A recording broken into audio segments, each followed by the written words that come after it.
special guest for you tonight.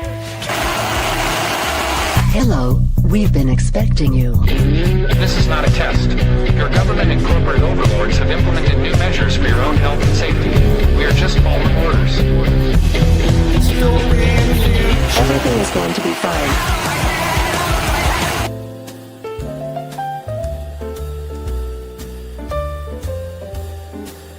I'd like to introduce...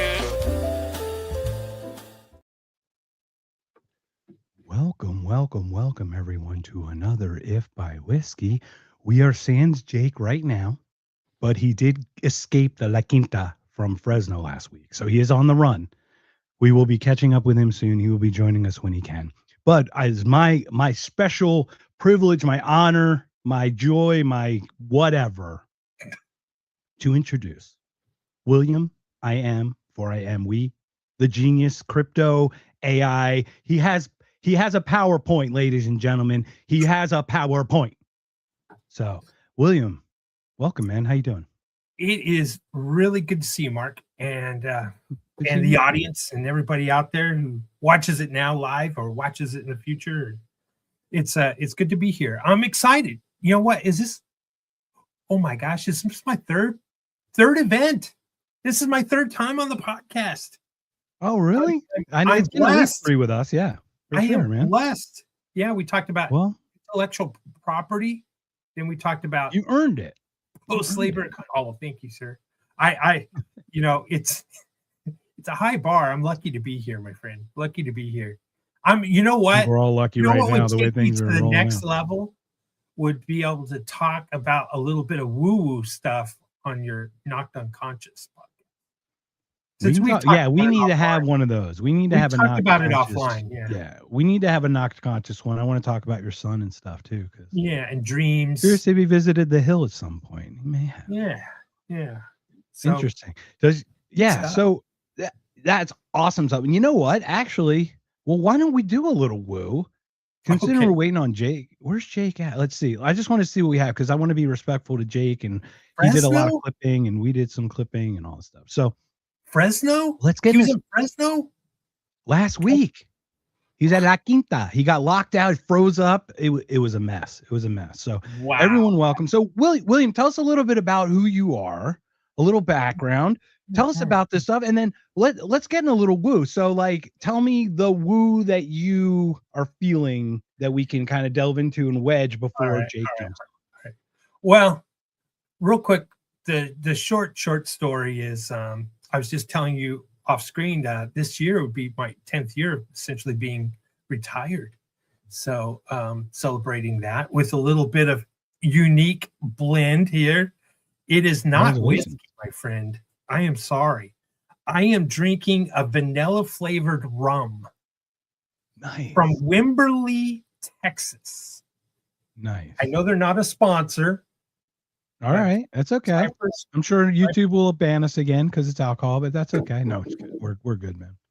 Trust me. I'm in the corner. Baby has been put in the corner the whole time. I have not. 6 years, man. 180 total whopping subscribers. 6 years. Just think about that. But anyway, I worked my butt off and worked for large companies. I went 4 years without a vacation. It's pretty tough. Believe me. But speaking of vanilla rum, is it vanilla rum? It is vanilla rum. Okay. Have you had Kahlua rum yet? No.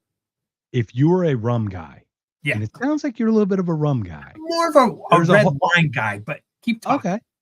But there's a Hawaiian rum that's just from the Hawaiian cane sugar. It's called Kahlua, Koloa. I think AJ's, Sprouts, all these places have them. It's not bad, $30, $40 a bottle. But their coconut, their spice are phenomenal. They're absolutely delicious. So that's what I got hooked on in Maui before they all burned it down with the energy weapons. Those directed energy weapons. I'll tell you. Yes. So working hard, saved up a bunch of money, and retired for 10 years. That's beautiful. And I was told about Bitcoin, just before I had finished out, and but I didn't do anything with it. I was already retired, moved to a different part of Texas where I'm at now. And next thing you know, I go, I gotta do something with my life. And I bought some Bitcoin. I started studying it, bought it 346 bucks, played around with it. And what is it, 2015, 2016, 2016? I don't know, somewhere around there. And got involved in There's nothing blockchain. but envy I've always for been you. a technology guy, always chasing technology, looking for technological solutions to problems.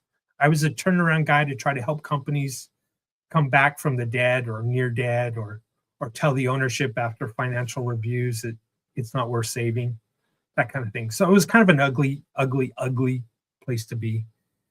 And yeah, that's kind of it. And the missus is a mental health clinician, and she wanted to help soldiers with PTSD. So we moved to a location where there were a lot of them, and she suffers from that herself. And Wow.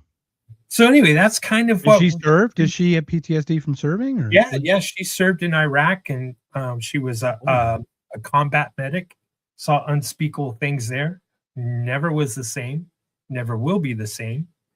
Was later diagnosed with cancer, and fought that back, and that was a big huge battle. And it was like unquestioned, it came from Iraq, or from the massive amounts of jabs they gave her, or the chemical the burn pits, or any bit of the oil, everything, all of it. Genetically. Well, I'm very sorry for that, sir, because But like she I bet survived. she's probably against the war in Iran, but she actually probably still does it, unlike Tulsi, who's like done a 180 on it. Because like, I'm sorry, I got to call out people when we got to call them out. I'm highly disappointed in this woman who was supposed to be the torchbearer for Ron freaking Paul, for God's sakes. No kidding. Like, I am so disgusted right now. It's like, you know what? Resign. Just resign. Like that's it. I'm not asking you to do anything else, but to be part of this, even within it, and then be boxed out. Sorry. Yeah. I think even as a political power, she would have been better off to resign. I think she could have made a 2028 run if she resigned. Yep. If she resigned before Joe Kent, she could have made a 20. Now she's gonna have to run against him. Right. Kidding. Anyway. Yeah. So. No. So anyway, Right. No, she's very apolitical, but I am hardcore. I'm always following economies and geopolitical BS, and I'm an anarchist. Well, really, I call myself an agorist. I believe in action. We need to, check out of the system and vote with our wallets every day to build parallel systems, parallel economies, parallel networks. That's what we need to do. There's no hope. We need to be the liberty we want to see in the world. Yeah, there's no hope. That's how we need to do it. Yeah. And then I did a small stint. This with, voting our way out of it. As a lobbyist. Voting our way out doesn't seem like it's not happening here.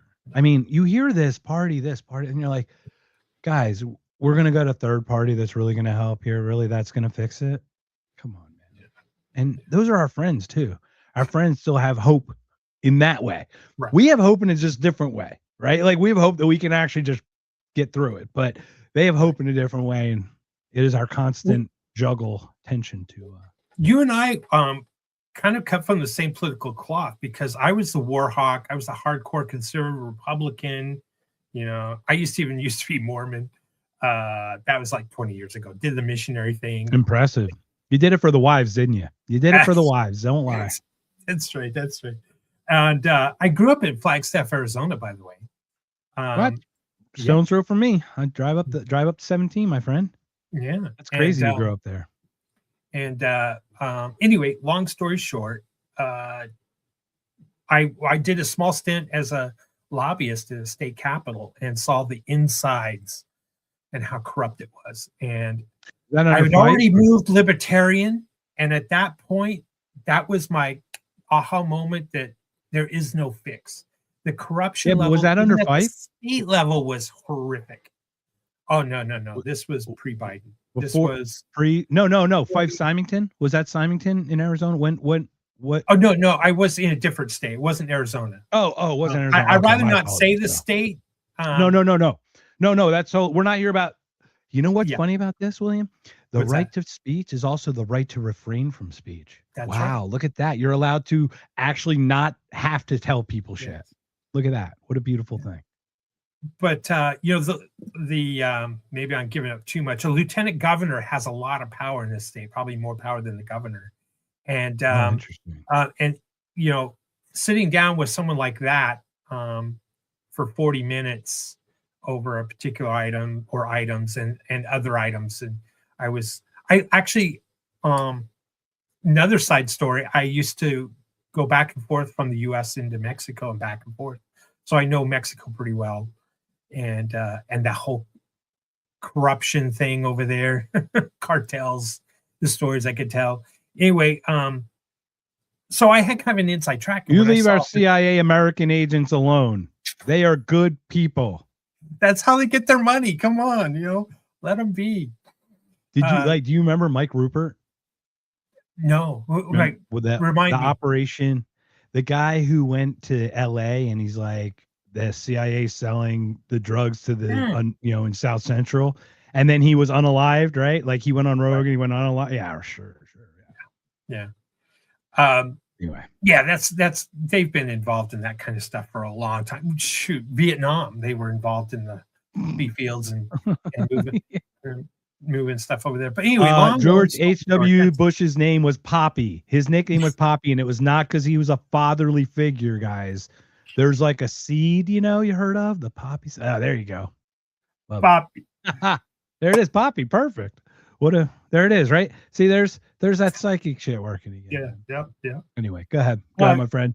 So anyway, so when you see the innards and the ugliness, kind of like how sausage is made, how much money is put into the sausage, and where the money goes, and how the sausage is determined to be made, and who the sausage is going to benefit, all the ugliness of making sausage, and it's ugly, my friend. That corruption is beyond pale, and that's what moved me from libertarian and fiscally conservative libertarian and socially liberal libertarian to hardcore, anarchist. And that's just, I felt like that there was no hope other than to, secede from the system and to starve the beast. It's a cartel mafia regime that some people like to call a government. And that's what it is. And the voice and the will of people is gone. It means nothing. That's my opinion. 24 was from my perspective and from my inside look, that's how I saw it. Yeah, for me, 2024 was the first time I voted no to, like, for actual politicians. I always voted direct democracy ballot stuff, but that was the first time I didn't vote for a person, and I will not vote for another politician going forward ever again. I will support Thomas Massey. I will say he's the greatest of the people. If you want somebody, if you believe in voting, that's the person to vote for. But I wouldn't even cast a vote for him. And I admire the hell out of that guy. But it's not about him. It's greater than him, just like all of this. This system is a very, very broken. It's capital corruption. We clearly see the crony capitalism. When they're able to buy their way to box everyone else out to get their things, no one's got the fair shot. I'd rather have no one have any power than people have it wielded in any way, to be honest, good or evil, like, just because good is subjective. My shock to the core, though, Mark, was that the idea and concept that, well, our state governments are okay. They're not that bad. That was my shock. That was my shocker, that I realized it was bad. You thought the state would be like, because it was like any power not given to the federal government be given to states. You thought the states would have more of a solid. It actually turns out it's more corrupt the more local you get. Mm-hmm. It's more like high school. It's like Mean Girls, right? Yes. I've seen stuff on a community like school board level, like razor blades, man. These people are vicious. It's pretty nasty. Yeah, they are.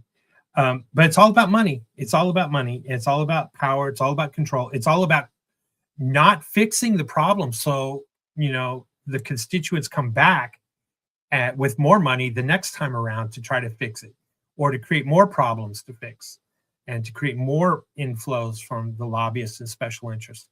there's no real desire to fix or solve anything through government, and it's sad because the voice and the will of the people is gone.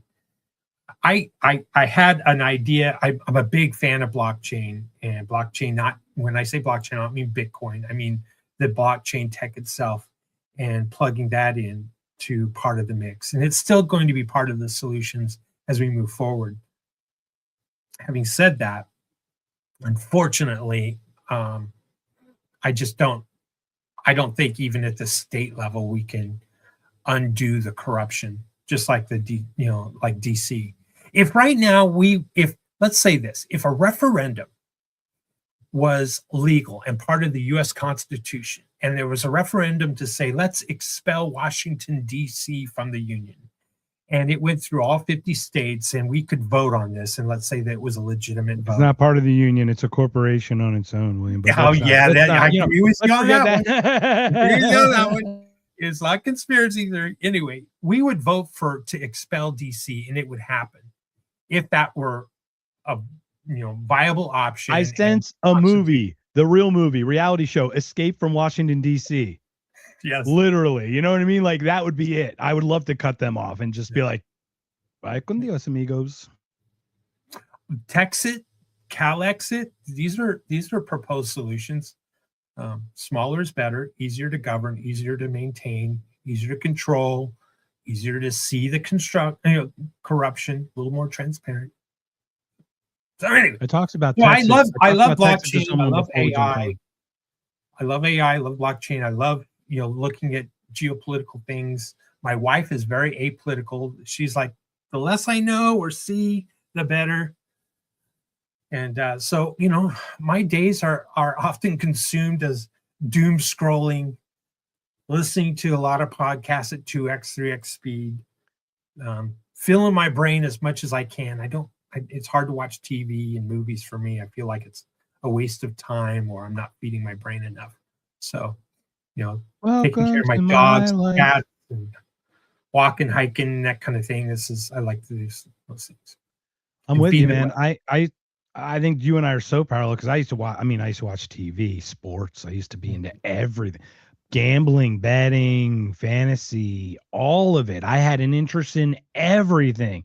And it's like, it is like a snake shedding their skin, and it's like a whole new world. But like, I've been having a hard time filling in with something I can find enjoyable that I haven't exposed on the inside yet. Like, because like the systems are the corrupt things. It's not people are corrupt. Yeah. But it's like literally the systems get corrupted over time, because it's like the littlest lie. It's a penny. A penny is like $1 million, man, because that's the first one you sweep under the rug, Oh, that's a little sly. That allows you to say, oh, 2 pennies is not a big thing. You know what I mean? Next thing you know, or whatever it is, whatever it's ideologically or whatever, financially, or just whatever direction you're going, these things get corrupted by people. And it's almost like you need a spring clean reset every X amount to be like, all right, we're going to zero. We're going to zero. It just like has to happen, because every empire, everything we've seen has gone through that cycle of some way. Even Bitcoin. I'm going to upset a lot of people, though. I remember, and as a pilot, and if I may, as a pilot, you always say, in an emergency, it's better to land under power than to not have any choice, to actually choose your landing spot. So like, as rough as this landing may be or whatever, we can still choose it now. We still can at least choose where we're going. There's gonna be a point where we're gliding and we can't. We're just anyway. Please continue. Right. No, I was just gonna say that when I saw even Bitcoin pre-Mount Gox. So I remember watching it.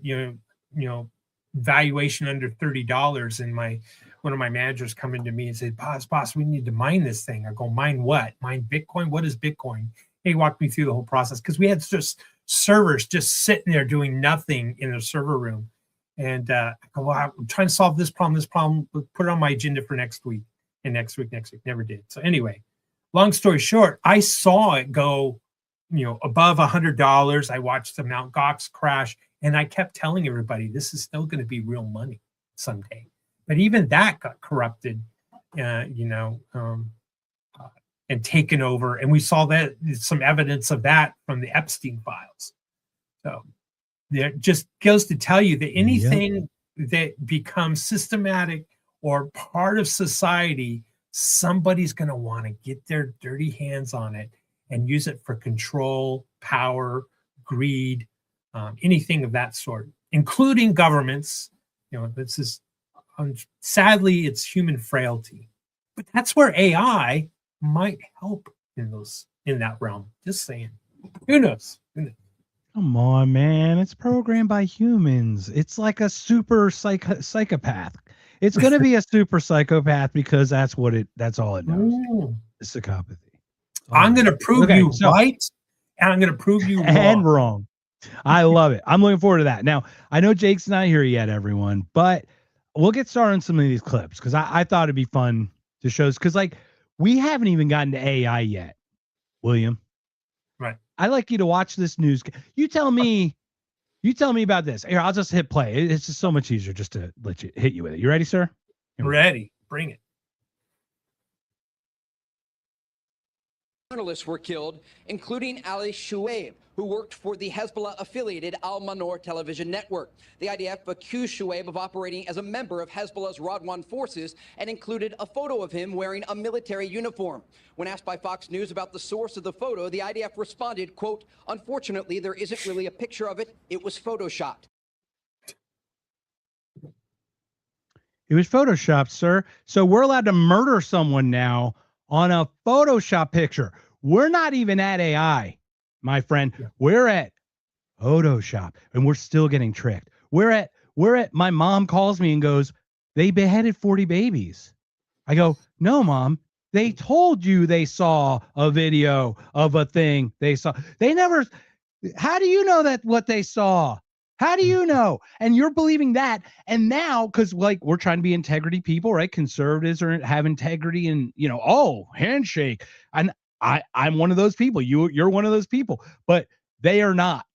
They are not playing by that rule, right? So I've got my mom telling me 40 beheaded babies. I'm like, because they told you? Yeah. No, that's not real. And now we got Photoshop. We got people, you know what I mean? Now with video, what's going to happen with AI? Just that alone. A Photoshop picture just allowed to murder. And they go, "Oh, yeah, Photoshop." They just blatantly admit it. Same would have been, if it was a Polaroid picture or a negative from 1954 or whatever. They'll find any reason to justify a killing, a murder. And that's just the evil. It's not even real. Yeah. And it's not even real. And they're not even real. And obviously, look, I know the stock market is I checked it, but it's about 300 points higher than in this clip. But because we are sub 50,000, I just hope we can talk about a certain subject. Here, I'll let this person explain. I hope we can talk about this as well. Because Donald Trump, the Dow right now is over. The Dow is over $50,000. I don't know why you're laughing. You're a great stock trader, as I hear, Raskin. The Dow is over 50,000 right now. Does that look like 50,000? It's 46.5 something, but can we talk about it now? Can we talk about it now, William? Let's round it up. If we want to round up, we could, give her the benefit of the doubt. What the hell? I mean, I always like to say, Derek, welcome. Sorry, Derek's back again, sir. Now, Derek, sir.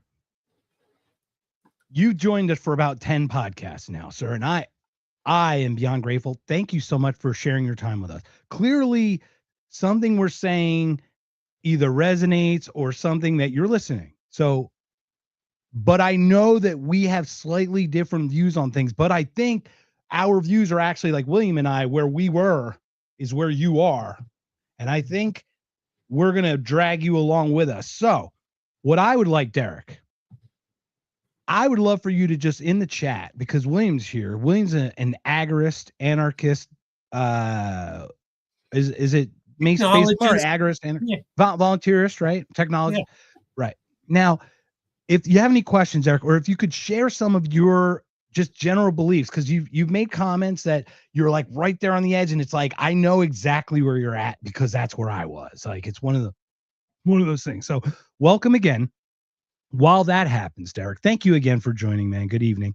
While that happens, I got to share this. We had a Wawa story today, and Jake's not here, but I would like to share. I'd like to throw my hat in the ring with the Baron Colemans and the Ian Carrolls and the Candace Owenses of the world as a super sleuth. Now, I have to set this up, sir. This is what happened. I used to work with a company that was contracted out with Xerox back in the day. I knew a friend. He and I met there, and he left. He's from Boston. I'm from Philadelphia. So he has he knows the Boston accent. I know the Philly accent. I still have some, but clearly you don't hear it when we talk, but I can totally go over there. Whenever I want to go home, I can easily go and talk like that. If I got to talk like that, it's easy, but it's in there. So it's one of the most impossible accents to get, by the way. I think Kate Winslet, she said Mayor of Easttown. She said it was like the hardest role was for her to get the accent, and she still didn't get it. I mean, it takes a lifetime to fuck up the English language so beautifully, like the Philadelphians have done. I must tell you. So he knows that I'm a Wawa guy. They do it just a little bit better. Wawa, right? We know Wawa. So he sends me this clip of this. I got to share this thing with you and everyone out there because it is the most amazing thing. But he literally sends me on Instagram. He sends, hey, I didn't know anyone else I could send this to. I could only send this to you. So I'm going to share this, and I hope you can enjoy this beautiful. It brought a tear to my eye. I'll just share it. Been standing at the edge of the water as long as I can remember, never really knowing why. I wish I could be the perfect order, but I come back to the water no matter how hard I try. You ready? Okay. If the light on the side on the sea, it calls me, but no one knows how far it goes. If the wind and the sail on the sea stays behind me, one day I'll know. If I go, there's just no telling how far I'll go. Cool. Now, I'm going to add this to the stage again because I gotta go back here. Pause this for a sec. All right. So I see this guy's sweatshirt. Okay. And the sweatshirt, you can't read it from here, but it reads Warminster Soccer Team. And alarm bells go off in my head. Why, sir, you might ask? Because of all the Wawas in all the universes and all the dimensions in the world. My friend, whom I've known for 15 years, whom I haven't seen in 10 or so, totally different parts of the world, sends me the most random video of a guy who's got a Philly accent, and he's singing at my home Wawa. My home Wawa. This is my Wawa. Now, how do I know? Dude, I did Super Sleuth. Are you ready? Okay. Do you see that little green sign in the bottom left corner? That little triangle green picture with it looks like a sign. Okay. Yes. At first I thought it was the fuel pump, but it's a sign. No, it's a sign. Okay. Yes. That is the shops at Huntington Valley. Now, how do I know? Sir, you might ask, because I live there. This is my life. This is my stomping ground. Dude, you have no idea how crazy this came out of nowhere, sir. So I'm going to remove the video, okay? Because I must remove the. Let me show you my Google sleuthing. Are you ready? So I went to the Google, my friend. So on the right is the Wawa. And on the left is that sign that we were just talking about, that little triangle sign that you see in the video. Yes. All right, let me remove it. Second video or second picture, boom, there it is. From the picture, from the guy, that's where they were singing from. Zoomed in. Wow. And the last one, if I may, there it is. There's the Wawa. The red circles where the guy would have been standing singing, and there's the sign behind him from that angle, singing outward. How crazy. That's not coincidence. You want to talk woo? You want to talk woo, my friend? This was a spiritual signal that my spiritual brother, whom I haven't seen in forever, was like, hey, just catching up. I have no idea why, but that's what it was. So how do you explain that kind of coincidental or kismet or that synchronicity in that way? How do you explain it? Because let's talk woo, man. I'd love to hear that. Okay. Well, first of all, it's hard for me to explain it because I haven't been there. But What do you I mean have you've never been? been You've to a never Wawa been. before. You never been. What do you mean? You know what? There's some kind of connectivity, synchronicity. I don't know what it is. I can't explain it. We are all connected in some way. You hear about people who have tried psychedelics, mushrooms, and see that the universe is all connected. I don't know. I recently had kind of a same situation. My niece and nephew were here visiting during spring break, and I happened to bring up an old friend from my childhood youth. And I haven't been on LinkedIn in probably over 10 years. And I don't even have the login for it now, but I still get emails. Hey, someone wants you on LinkedIn. And it was that same friend that I mentioned a few weeks ago to my niece had found me and was looking me up and happens to live in the same state I do. I was like, I don't know what the universe is full of these serendipity connection dots, whatever they call. Let's not confuse it with the algorithm, though. That's outside the algorithm. There is an algorithm that connects because they are listening to what we talk about, and next thing you know, you're getting an advertisement for the thing. It is outside that. We need to separate those two things for sure. Sure. It's direct connection. How would this individual know that I was, talking about him, and probably around the same time he was looking for me or found my name?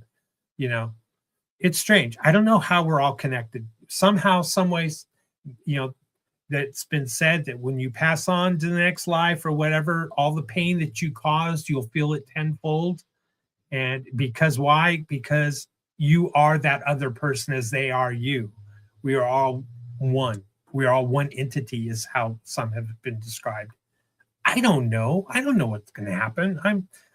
To be honest with you, I'm agnostic. So I've come along route the journey that way too. I call it the 3 hops or the 3 steps, but Lutheran to Mormon to agnostic. Is what it is. What's that? It's the pendulum swing. I mean, yes. we all govern through the middle, which is the problem. We never govern in the middle. We govern through the middle to the extremes, and that's why we don't want any of the governing. Yes. Yeah. So it is an interesting thing how these people connect and stuff. So all right. So if I may, let me pull up Derek here, because we're going to get some crux of some things. Okay. I believe in freedom. Henry Thoreau was an anarchist I admired. I think Henry David Thoreau, correct? I'm assuming, right? Civil disobedience, right? I think it's the way you think about history of our country. Cool. Mm-hmm. Cool. So with that, Derek, excellent. Now, with that said, I've seen some of the stuff you've mentioned just generally. Do you vote? Are you on a side? Would you consider, I don't want to do labels, but how would you kind of describe some of the thoughts you have? And while we do that, let's get into this thing. Here's something I wanted to share too. Sure. About AI. This clip before we get, because we'll do your PowerPoint next if we can, William. Unfortunately, I just don't know where Jake's at, and I don't see. Let me see if he texted. No, he was not able to text. So I think he's in a meeting. So once again, he just got out of La Quinta. I mean, he's probably running for his life. I'm not gonna lie. He's probably run, Jake, run. Exactly. There you go. Run, Lola, run is what we got. So all right. So let me pull up this Sam Altman. Now, this is a psychopath who I can feel the psychopathy through the screen. Like, you want to talk about vibes? When I meet people, I get vibes. This dude it's all vibe. It's like no human soul whatsoever. It's just nothing but evil. I'll pull him up. Things that is always unfair in this comparison is people talk about how much energy it takes to train an AI model relative to how much it costs a human to do one inference query. But it also takes a lot of energy to train a human. It takes like 20 years of life and all of the food you eat during that time before you get smart. And not only that, it took like the very widespread evolution of the 100 billion people that have ever lived and learned not to get eaten by predators and learned how to like figure out science and whatever to produce you, and then you took whatever you took. So the fair comparison is if you ask ChatGPT a question, how much energy does it take once its model is trained to answer that question versus a human? And probably AI has already caught up on an energy efficiency basis measured that way. What a reductionist prick. Yes. Yes. I'm sorry. Like, you're comparing the human that you are. Like, without your idea ain't shit if it ain't wrapped in a human fucking mind, you stupid prick. Go fuck yourself. How about that? What? I understand what he's saying, but to view humanity in any way like that, comparatively as a tool like that, is absolute and utter horseshit. And that's just my opinion. No, What are your thoughts, man? Well, first and foremost, he is accurate in the sense that how far AI has come and how it can outthink us. If you want to use IQ as a barometer or measuring stick, you can use that. It has come a long way very quickly. Data collection, pattern recognition, all the things that we do, but better. It does a lot of the things we do better. Yeah. 100%. And it has a larger memory this is about. It can recall. It has essentially all the data that everything that has been digitized, it now has in its memory. And we haven't been able to swallow all the information and be able to recall it as quickly as AI can. So he is right in that regard. And we're going to, in my PowerPoint, we're going to come to one of the, it's a staircase. And we're going to come to a level on that staircase that is exactly where he is from a perspective of humanity and what he sees or has a vision for humanity. We'll have a choice if that's where we want to go or not. It's not all of our choices have been made yet. We still have agency. We still have the power to curve or route the machine, if you will, in a certain direction. Having said all that, he is accurate in the fact that let's take it of like a train. You know, the train could barely move at one point in time, and then it became faster and faster. The steam engine, it could go further. It could outrun a human or a human on a horse. It could go further than a human and a horse. And this is essentially what AI is done. And AI can train itself, just like self-driving cars. Once the self-driving car knows it's a human on the road and it needs to apply the brakes so it doesn't run somebody over. You mean it needs to run it over because it knows that humans are the problem? I'm sorry. You mean kill it because it knows that humans are the problem? Is that what you're trying to? I know. I went to dystopia, sir. I went to dystopia. I had to. Because I just have fun with it. I just have fun. Let me, before we continue, let me just pull this up because we did ask Derek, so I want to be respectful for him. He did answer. So he's independent, believe in compromise. I'm assuming Tip O'Neill, right? Yeah, Tip O'Neill. Close Reagan. And I guess I think in our lifetimes, I think that's what we would have seen. It was wrong. Don't get me wrong. It's still a wrong way to look. And the only reason I know is because I believed it too. I know I'm wrong in hindsight. But Derek, welcome, man. Keep joining the show because this is a perfect play for you, man. We're just grateful that you're joining us. So with this AI, to your point, the teaching of teaching is a way bigger challenge because it's like I don't let my pet teach my other pet how to behave because that would probably be not the best thing to do because they don't have the best necessarily behaviors in their mind, right? So with that, that's where it starts. Now, setting up the table. Let us start with the PowerPoint. May I bring up your PowerPoint? We could start with everything. So and I'll talk fast. What is the title? What is the title of this? Because I titled our podcast, Welcome to the Post-Work Pre-Apocalypse Happy Hour. Yes. And I thought this is a perfect thing. That's why you poured yourself a drink. We're all drinking. It's perfect. So let me pull this up and then I will shut the F up and I will let you explain a little bit about the staircase, the stairway to heaven. By the way, my brother told me if you're going to use AI in any part of your conversation, you better cite it. Well, these staircases were made by AI. I used Grok for and as well as the background. But anyway, the question is, are we going to go up to a better world, or are we going to go down to extinction? And so there's two stairways, and that's really what we have. And the question is, are we at the top of the stairs on the left, and we're going to go down to extinction because of AI? All the Terminator is going to, Skynet is here. Or are we going to actually flow into something that's more likened to maybe a post-scarcity world, often described on Star Trek, where we work because we want to work, and we can explore the stars, and there is no such thing as money or currency. We've, shall we say, in our thinking, we've evolved past that. So, and it's a brighter future. So the stairway, except for their Starfleet credits. Shut up with that bullshit. Stop it with that. I love Star Trek. I love Star Trek. Me too, man. I love it too. Now, Yes. and before we continue, though, when you're asking about will it be dystopian, there's a robot dog running around Las Vegas right now. So there will be a robot dog taking video pictures of us at Freedom Fest in July. I just want to let everybody know. And I'm sure it's and got by the some way, kind of advertisement on it, right? Oh, sure. Yeah. LVPD is what the advertisement that it has on it, I think is what it is. But yes. So come to Freedom so Fest we have July on the 8th to right, 12th. we have a marble staircase. On the left is a wooden plank. I like it. Okay. All right. So it's really, the question is up to us. And so let's go up the stairway first. And I call it, these are different potentialities towards doom, or potentialities towards a better life for all of humanity. And this one I call the natural ascension. And how it goes down is we kill AI. We say, enough of this. We reject AI. We don't want any of that. Put the horses back in the barn.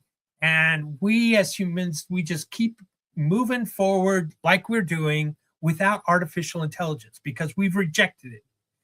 Is this going to happen? I don't think so. But it worked for Dune. It's a possibility. It worked for Dune. AI. We've got a real world example. I know you're a Trekkie. You're a Trekkie, William. Yes. But Dune, they rejected it, and they still had technology. They could fold space, for goodness sakes, and they didn't have AI. I'm just saying.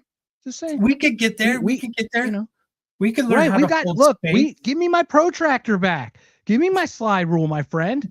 I've got buddies who can do aeronautical engineering with using Reynolds number and everything. Yes. We can figure this out, man. Yeah. Anyway, but, I'm with you, though. I totally get what you're saying. Yeah. Now, the problem is we could still self-destruct World War III, right? It could be, it seems like we're getting closer and closer to that. That might be our natural ascension, is to a limit, or to a point where, we push the red button and nuclear Armageddon.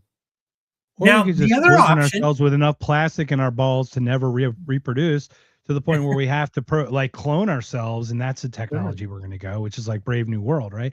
Yeah. It's crazy how every problem is converging almost simultaneously into one moment.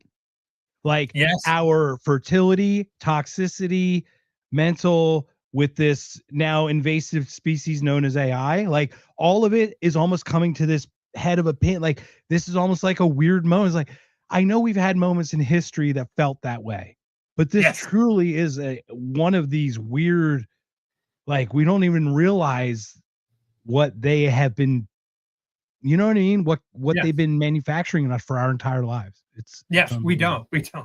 And then there's all the black budgets and all that, and who knows what technology we have. But the next level, remember, we're still going up the staircase. Okay. It's a good thing. The next level is called the Conquerors. And we build a super intelligent AI with safeguards. And the AI becomes kind of like the conquistadors versus the Aztecs and Incas. Now, in this case, we're the Aztecs and Incas. But our Conqueror, super intelligent AI, is going to step in before nuclear war happens, before a pandemic.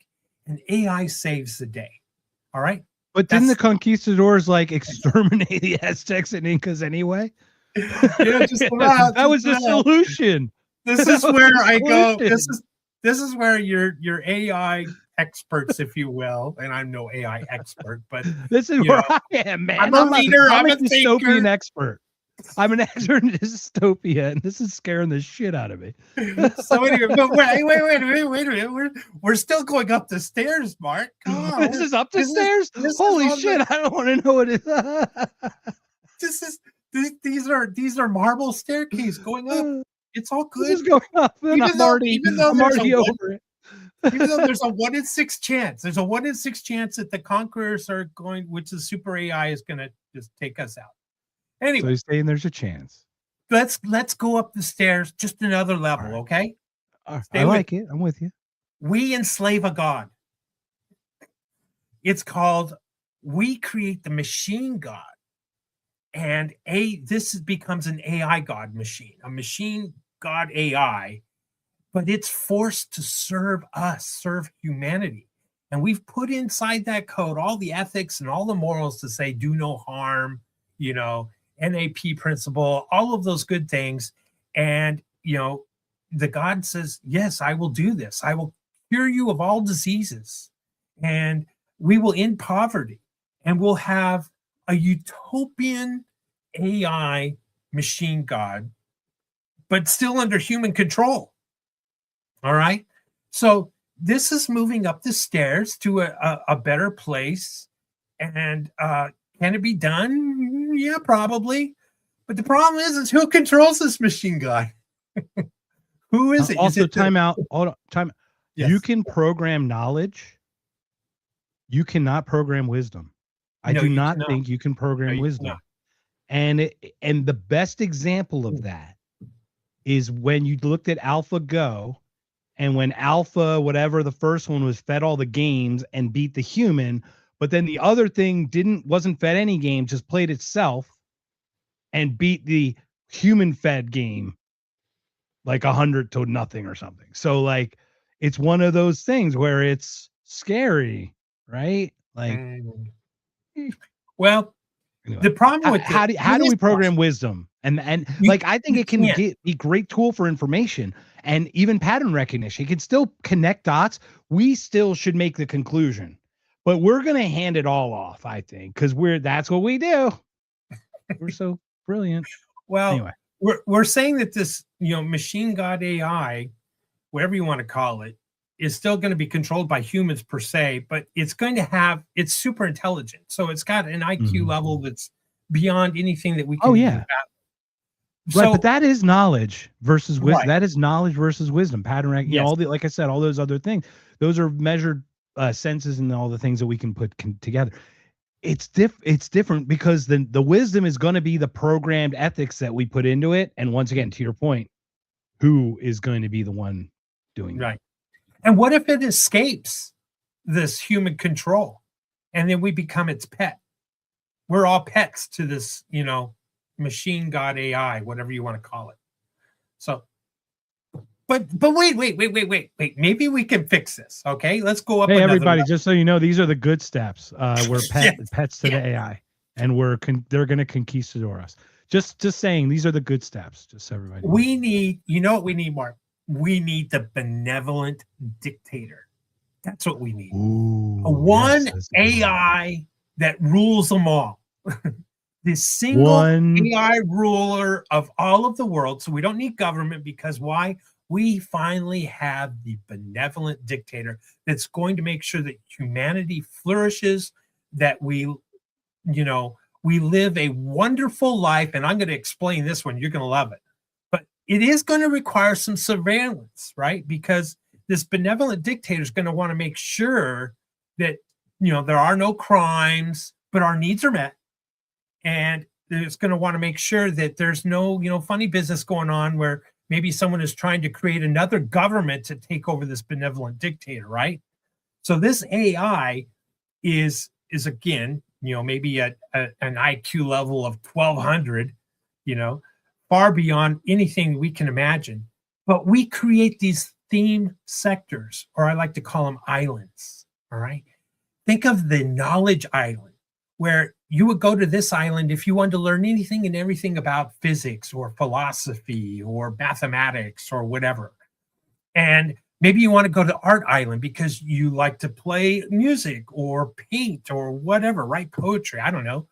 Maybe you like to I'm on to party. your 15-minute city garbage, man. Stop it. Stop it with your theme park bullshit. No. These I'm are on like it. I theme smell parks. I smell a rat, William. I smell a rat. No, it's No. Oh. We could go to we could even solve the people like you, Mark. That's a little suspicious of this AI. You could go to Amish Island, and the benevolent dictator is going to make sure that Amish Island is just perfect for those who don't want anything to do with technology.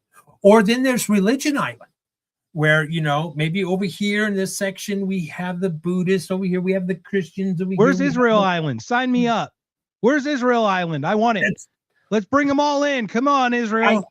I'm going to say that this benevolent dictator is going to put them on a completely different island.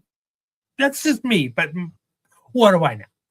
All right. What's kind of funny is it turns out Israel's running all the AI programs, man. That's kind of the problem. Look who's programming it. Just saying. But what's the problem is do we lose purpose? And what if, AI, this benevolent dictator, for our better well-being, also creates Prison Island? And, we kind of screw up every once in a while, and it decides that we need to be on Prison Island, and they pluck us from Religious Island and move us to Prison Island. But it's benevolent dictator. It's for the better of all of humanity, right? No wisdom. It's just the numbers add up. And this is to the detriment of the individual who was born with the rights at birth. Yeah. At birth with their rights. Just cull them, man. Just cut. We don't. It's only infringing a few. What's the percentage of infringement, right? What's that? Right. Benevolent dictator could, make it so that we're all living in the Wall-E, scenario. You remember the movie Wall-E? Yes, but I can tell you this. I can tell that humans live in struggle. They do not live in utopia. It does.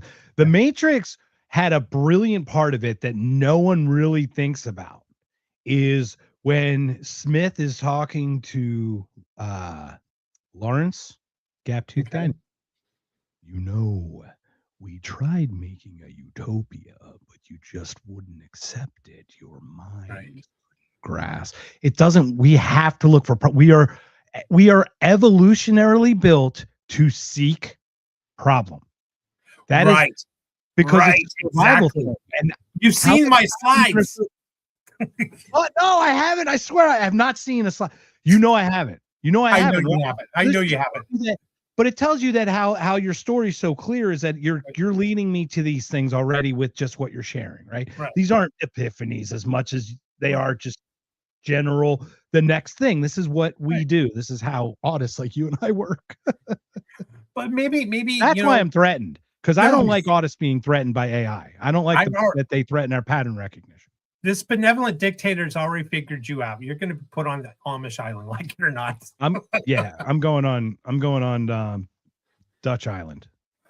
All right. So anyway, now I'm sorry to say that was actually the top run of our marble staircase. That's also true. Yeah. Hollywood actors aren't happy about AI because they've already had actors. That's a great point, Derek. That's a great point. And if you don't own your likeness. Yeah, I'm going to touch on that. We'll touch on that. But do you want to touch on that now, or do you want to continue? No, it's going to come up in our in one of the slides. All right. Cool. So stick around, Derek. Look, Derek's a psychic too. Yeah, he's psychic too. Technocracy is probably the first run of going down, and it's more of an Orwellian global. It's 1984, if you will. It requires intense surveillance, but it's human-led, total. Surveillance of the population. All right. They're going to check everything on the phones. There's cameras everywhere. We're wired in. Any transaction that happens, they know about it. Why? It's the high price of safety to make sure that, we don't become extinct. This is something that we need. Okay, we're trading some of our, shall we say, our freedoms, if you will, some of our privacy, but it's all for the good. It's for the good so that we don't fall into extinction level, AI. which again, this sad is, again, it's got that human element. It's not the benevolent AI dictator. This is all human led. This is Palantir. Well, humans aren't benevolent, so that's just exactly this where we is should Sam be. Altman right here, buddy. He's part of that technocracy crowd. All right. And so, but let's go down another step, going downward. Let's just say that instead of human led, let's create the gatekeeper AI. I kind of like this idea. Now, hear me out, even though it's going downward. Imagine if the AI's job was one thing and one thing only, to make sure no rival super intelligent AI popped up somewhere and took out humanity. All right? Because you're going to need defenses, because someone in the population is going to want to create a different gatekeeper and take out this gatekeeper so they can have their own gatekeeper. So the AI's job is, it's still going to have intense surveillance. And it might kind of touch on a little bit of things, but it's still going to allow crime and war and plagues, but maybe a minimal intervention to stop those things. And it requires a balance. It really requires what I call the perfect alignment for this to happen, but it's called the gatekeeper AI. So we still progress naturally despite having this super intelligent, I'm not going to call it consciousness or being, but this overlord, if you will, in a machine or machines that's overseeing everything to make sure that another AI doesn't pop up from anywhere and take us out. Protection, defensive. But the problem is that's not going to go far enough. So we need kind of the guardian angel. We need the protector god AI. This is what we need. We need to allow humans to evolve just naturally, just like we're doing right now. We just need more intensive surveillance, and we need to stop war, stop disaster, stop all that stuff. So this is more of a middle ground approach. It's a step down on our ladder, all right? But it prevents that suffering. Remember we talked about the suffering? We still need suffering to grow. We still need challenges to grow, so we don't fall into that loss of purpose. All right. So this is what you were touching on. We need that protector God AI machine, that machine God AI, whatever you want to call it, as the protector role. But unfortunately, that just isn't going to happen. So we got to go further down the steps, because this guardian angel scenario, it's going to also lose balance. And what's going to happen is it just might come up with the belief that, you know what, this suffering, they need a little more suffering. And I think that's could be a problem for us. Or it might turn into, it's got such super intelligence. It just is like, I'm bored with you. I'm done with you. Goodbye. And it puts in some kind of thing. So we're almost done. If we're going to do intelligence, help me understand this. Yes. How does an intelligence greater than yourself not eventually come to the conclusion of, what the fuck am I serving these jamokes for? That's it. It's very simple. It's not a rocket scientist question. It's literally the most basic question, and no single person who has an ego program of some sort that is greater than submits. They don't submit. They conquer. That's how it is. It's just how it is. You can be humble, but humility cannot be. You can't program humility, man. It's just not. No, you can't. You can't. And we don't know about super intelligence. Think of it another way too. When we look down at ants, we don't think twice about the ants. We just step over them, or we step on them and we keep walking. If we build some whatever building, super mall, shopping center, and it happens to be the last place on earth for the one-eyed spotted brow moth, I don't know, and it's going to go extinct if we build that shopping center there. Well, we just build a shopping center. 99% of species end up dying. They just die off. Yeah, that's what happens. And the super intelligent AI could be looking down at us as we're just ants and we don't serve any purpose. And really that's our step off point, because here it's going to get real dark on the next 3 steps down. You ready? Because now let's hit it. I am not feeling any kind of intestinal.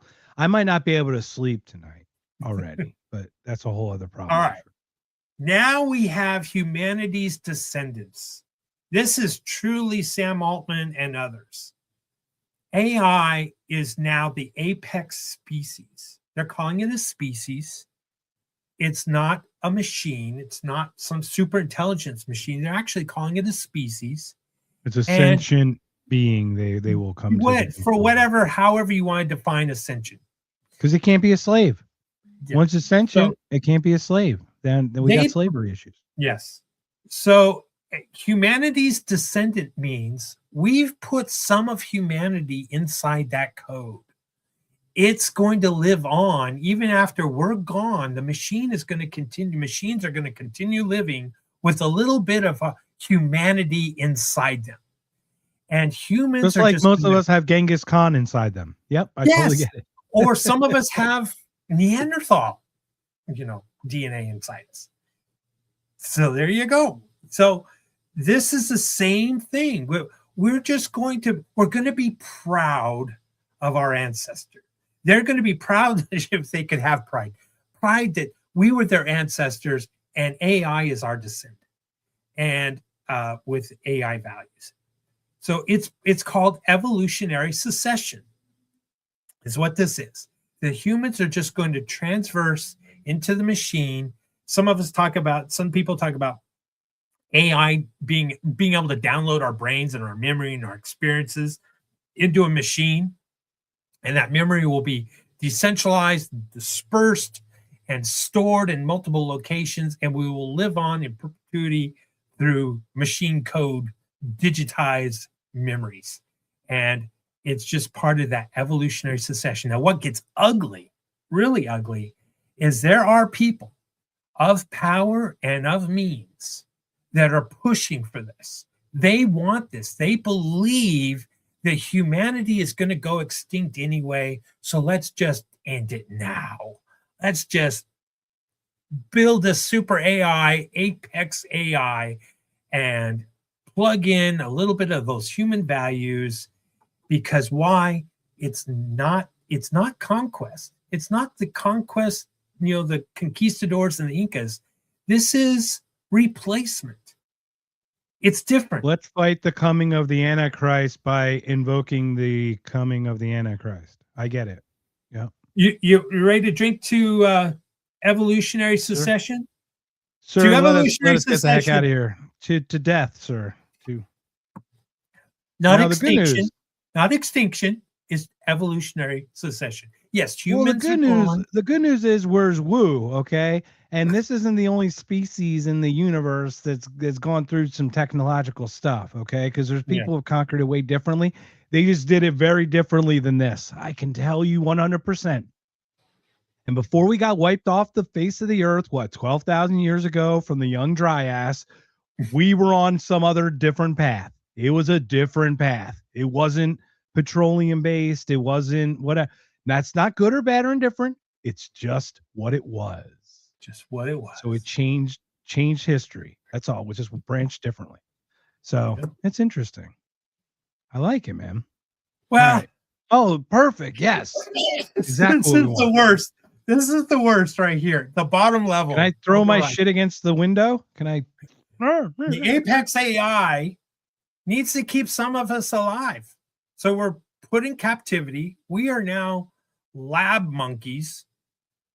Maybe we're in a zoo, but AI is certainly not benevolent, and humans are just cheap specimens. Have you seen where they train honeybees, and honeybees can sniff out bombs or whatever? Yes. I have. Before we continue, Derek makes a very same. But hold on. This is an educational podcast, right? Mm-hmm. We're not just bloviating here. We want to teach people. So Derek's like, should have told you to get stoned before this podcast. Derek, you've seen how many podcasts have you seen, sir? You happen to see this thing that's I've been holding in my hand constantly that I've been puffing on and coughing after every time I do it? Yeah, just think about that.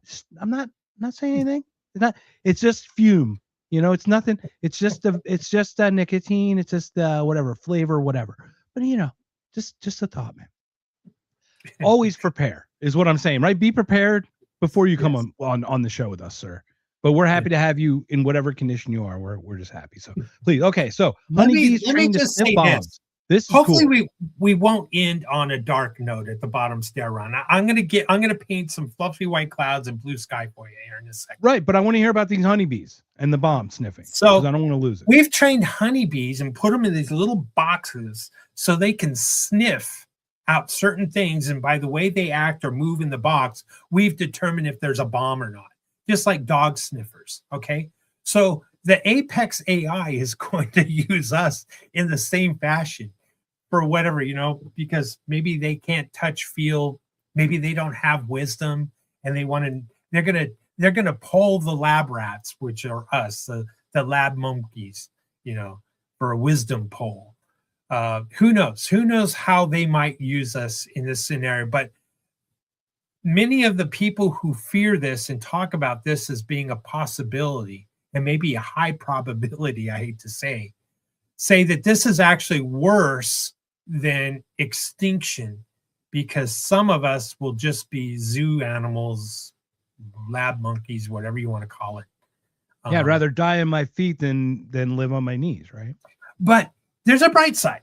It's very possible to keep us alive. They will put the bright VR side is we're going to figure out us. what the fuck dolphins are saying. That's the bright side. If anything, we're going to figure out what whales are saying and what dolphins are saying and how much smarter they are than us. Then the AI is going to be like, get the hell out of here, you four-legged human people. I'm going to take Flipper and freaking Shamu over here. They're way smarter than these freaking troglodytes on land.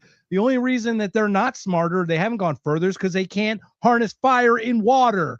That's why they can't do anything greater, but they actually are smarter. They're just differently smarter. An undersea welder might take umbrage to what you're just saying. That's true. They might be like, hey, get out of here. Scram, beat it, pal. Hey. But anyway, this Apex AI, which will not be benevolent, still might have happiness factories. They might want to keep us pumped up with drugs and happiness VRs and this kind of thing until it's a time that they need us. We're talking Brave New World here. We're talking... Yeah.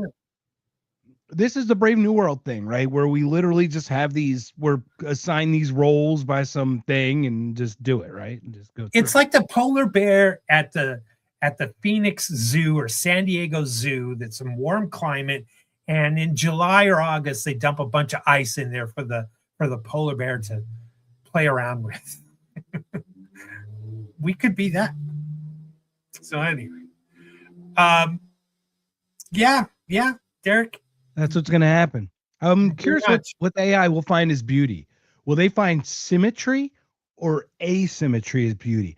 Imagine if the AI bots are all like, check out that hottie, and it's like some just deformed, like ridiculous thing. And you're like, that's not even human standard of beauty. Yeah, well, we got our own standards, buddy. That's okay. Yeah. And they're going to pull you out of the zoo cell, Mark, and they're going to ask you, is this hot or not? That's true, right? And that's the funny thing is like stick a polar bear in Phoenix is a great example. It's already what it was in the 80s or 90s already. We've already hit 100 degrees 3 or 4 times this year. So this is a great climate to do that. It's just like just let them be pawed at and watched and spooked. And we'll just throw them a treat every once in a while. Just there's your ice cube, bud. Yeah, I'm with you. All right. But I'm not a PETA guy either, just to be clear. I wouldn't want to say that. So the really question is, are we going up these stairs that are marble, or are we going down the wooden planks, staircase down towards extinction? Will we have more of a wonderful post-scarcity world? And by the way, this example, I'm going to give credit to on YouTube, a channel called AI Species. You might want to check them out. They have some nice, AI generated artwork to some of this concept. And I've taken the liberty to use some of their material, shall we say, or idea description as others have described our potential futures, right? But it brings us to just a couple more here. It brings us to Ooh, a happier wow. ending, a potential of blue sky and white fluffy clouds. So let's end the bad trip for Derek there. But it could be a post-scarcity world. Right now, our economy is based on scarcity. There's only so much gold, silver, copper. There's only so many hours in the day. There's only so much that a plumber can make, per hour, or a person working at McDonald's, whatever. We live in scarcity. If there's not enough workers, then the value per hour goes up, or the wage rate goes up to attract more workers. We live in a scarcity economy, and what AI could bring, and we could facilitate this towards a post-scarcity world, like I talked about in Star Trek as kind of a loosely defined example. But before that, we're going to go to a post-labor economy. And by the way, David Before Shapiro we continue, is the expert of this. hold on. Before we continue, there are flaws in this thinking. Oh yeah, and I see them right away. And the only reason, once again, this isn't a criticism. This is openly critical, but like in a constructive as I can way, more to dissect it. The major flaw with this is that attention is a scarcity thing. You can only garner so much attention. So regardless of so I don't know what you're going to create bots to be on Twitter to create attention. That's like stupid because it's artificial. It's like, that's not a thing. It doesn't actually serve it doesn't actually serve. We actually need attention, right? Like you and I, social media has destroyed the human ego in such a way that attention is the next commodity. It was data, but now it's attention. Like you talk about relationships being strained. When you have a beautiful woman, I am blessed. Like you have a beautiful wife. I have a beautiful girlfriend. I'm so blessed to be with her. Okay. She is not on much social media. However, I can imagine the number of people that message her out of the blue that would be interested in having a coffee with her, as would I if I saw her. Right. Like, no, because I would have found value in what she was sharing on her Instagram or whatever. Right. Right. This is what the scarcity is attention, and we need it from humans because it's the actual social thing. The artificial attention, I know we're doing it now, but clearly it's not effective. Remember when we talked about the different islands that you could go to? Knowledge Island, Attention Island. Yeah, you go to Narcissist Island. Is that Trump's run? Is he like, well, I'm here. Welcome everyone to my greatest island, Narcissist Island. I can't even do a good Trump. Iran Island, and that's when I can. Iran Island is going to be the best. Is there going to be an Epstein Island, or we're going to bring Epstein Island back? Let's not. Yes. There you go. That Dan. I was thinking about that. Has anyone done this? The Trumpty dance. I swear. Has anyone done like the Humpty dance, but for Trump? Oh. People say, "Yo, Trumpy, you're really funny looking." That's all right, because I get things, and it's he's got to dance. By the way, it was while I was taking a shit earlier. That's when all my greatest ideas come. That's when my AI kicks in, is when I'm taking a dump. I get programmed and come out with creativity. Anyway, so go ahead, please. Post-scarcity means we're all retired. Post-scarcity means we're retired. We're living on an island, and if we want to play video games all day, that's fine.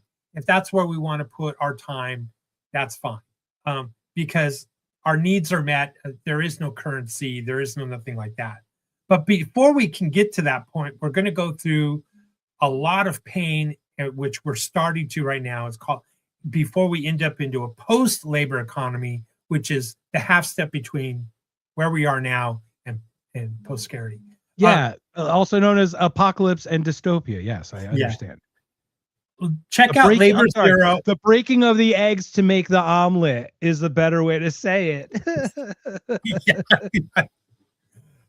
David Shapiro is definitely the expert on post-labor economy. And he's got a book coming out in July. Check out his channel. He's really good. I love the man. But let's just real quick today, and let's just take America. Okay. Majority of us get 90% of our income come from wages. We trade our time and our energy, our labor for wages. It's 90% of our, most people's income. If you took all of the households in America, okay, 5%, of all the wages might come from property, dividends, stock, rental property, etc. And 5% or higher is transfers from the government, disability checks, unemployment checks. But soon as jobs shrink, we're going to go into a critical mode where we're going to need more transfers like UBI, UBE, Universal Basic Equity, where maybe like Alaskan citizens don't receive, they don't have to file an income tax per se. They don't have to pay income tax because by being a citizen of Alaska, they have a wealth fund. And that wealth fund is based off of how much oil was sold from Alaska from the previous year, at what rate, by how many citizens, and then everyone gets a dividend check. So that's what is UBE. So these are government transfers in gray. But the goal is to get down to a wage that's optional, a 10%, and the majority of our income comes from private property, a long laundry list in our portfolio of ownership, okay? Meaning maybe even ownership in all these, AIs that people use, a payment that comes back to us for their usage. And very little comes from the government in the form of UBI or UBE.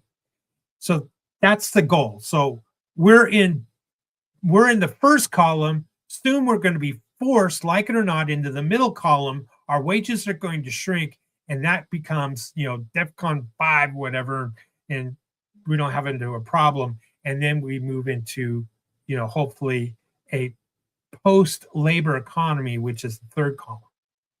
And I'm getting my out on alarm bells again. Could you go back to that, please? Because I'm sure. It's not. Once again, this isn't. Please, I'm an idiot. No, So you're not. let me start with that. By property, are you talking some kind of intellectual property and types of things? No. I'm talking about because this is part of the problem is the way the crony capitalism is set up is we socialize the losses and we privatize the gains. There is no way that they're going to let us have 80% of some kind of property value and asset redistribute because it wouldn't be able to feed itself. That's like it because there's a leaky bucket. There's always inefficiency. There's no perfect vacuum. It would be inefficient and would not be able to fund itself in that way. Right. I mean, it's not possible. You're killing me, Smalls. I got to pour another one. Is that a good killing you or a bad killing you? Because I love you and I don't want to ruin. It's a good one. It's a good one. I'm making a joke and I'm making an excuse to pour me another drink. How's that? All right, no, drink all you. No, we need. This is what got me here. And quite honestly, I rarely drink. So I don't drink. Yeah, I don't drink much either. So it's not a thing.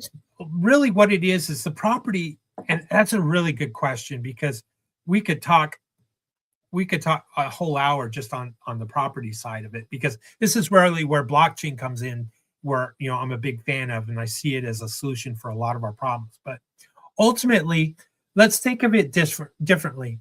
Think of it as, what a stock portfolio is.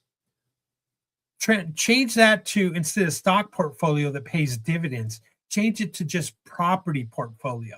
So that it becomes nationalized in a weird way. So because I'm not a communist, and we're not talking about that. That's the thing though, but nationalizing it that way would be AI, because AI it's not specific nationalization, but it literally would be taking the role of that in the same way, because you disperse the gains evenly amongst the people from a private company. True. Yeah. The question is how we get to you got a twofold question there. One is, I know. I'm sorry. This is why I love it, because I know you're a genius. So I just love bouncing the ideas, man. Thank you. Think of it this way. The twofold question is, how do we get property from these elites back to you and I and others like us, right? Without say a lot of means. That's one. And are we talking theft of property? Well, no, because I don't believe in that. Right. I believe in because the first thing would be the disbursements. I'd be like, look, I've been saving my entire life. Someone who's been frivolously spending their money, they're welcome to it. But now they're going to the government's giving them a bigger chunk initially to catch them up to me, who's been struggling and like literally working within their means their entire life. At what point, and once again, this isn't, it's just like paying off student debt. Right, and this is where human nature comes back and bites in the egg, because it's like a blowback of like, this is an AI generated problem. This is a human ego generated problem. It has nothing to do with the AI that they're trying to solve it. This is bad. Oh. I got the solution. It just came to me. The benevolent dictator. This is what we need. We need to plug in the benevolent dictator into this question to answer it for you, Mike. We just got to trust the benevolent dictator. All right. No, Anyway, I appreciate your ability to. My brain works in very just ways. So thank you for just even holding on for more than 8 seconds. I'm more than grateful. Oh, my mind's already gone, to be honest with you. But no, in all seriousness, Mark, what it is the property is let's say that the house, 3 doors down from me becomes for sale, and I'm going to put it onto a blockchain and offer, put this out there or whatever on a website, and people from all over the world can send in $1, $5, $10, $50, $100 based off this, commune income. Purchase, and then they own a percentage of the profits from the house of it's being rented or being got it. And so it becomes privatized, and it's at the micro level. Maybe you're at the checkout and you're at the grocery store and you're checking out and you happen to like these vitamins and you pass through and they, and at the checkout, would you like to put a little bit more towards the ownership in this vitamin company? Bingo. You get a micro percentage ownership. There's no more of this qualified investor bullshit. It's right. We could have it's really decentralized. You're not lumping it together. Now this is this is what's interesting. By doing it that way, what it would take the power out of the Vanguards, BlackRocks, and Blackstreets. How are they gonna allow that, man? They literally are 99 to 98% of everything. I mean, they literally own each other, which own the things that own the things that own the things. Right now they're using our stocks that we invested as power votes, block votes that they can use. Like somehow I signed over that consent. I don't remember signing that one for them to use stocks against me for their greater good. No, thank you. That consent was on your phone. That consent was on your phone when you agreed to upgrade to the totally. next. Oh yeah, it was on there. I'm just saying I don't remember it clearly. I misremembered like Roger Clemens or something. But like this is what's crazy. That's what would make that be very interesting. But like once again, for that to happen, the system must break, because the system as is, they're using the AI to just tighten their grip, not to enhance our experience. Let me answer it this way, and then the next slide's going to provide even more proof of this answer. Do you believe that if everyone received a payment from the government, UBI, it would work? Everyone. No one worked. Everyone got money from the government. Would it work?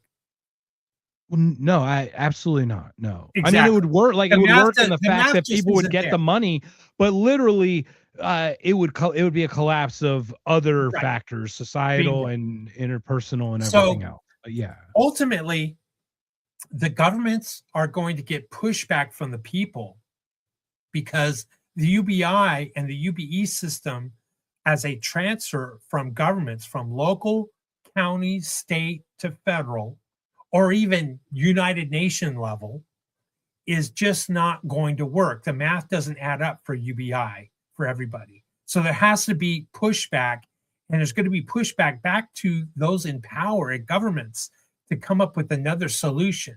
And it could be either the wrong idea is taxation, tax the corporations, and then the government gets that money, and then the money comes back to us as far as transfers go.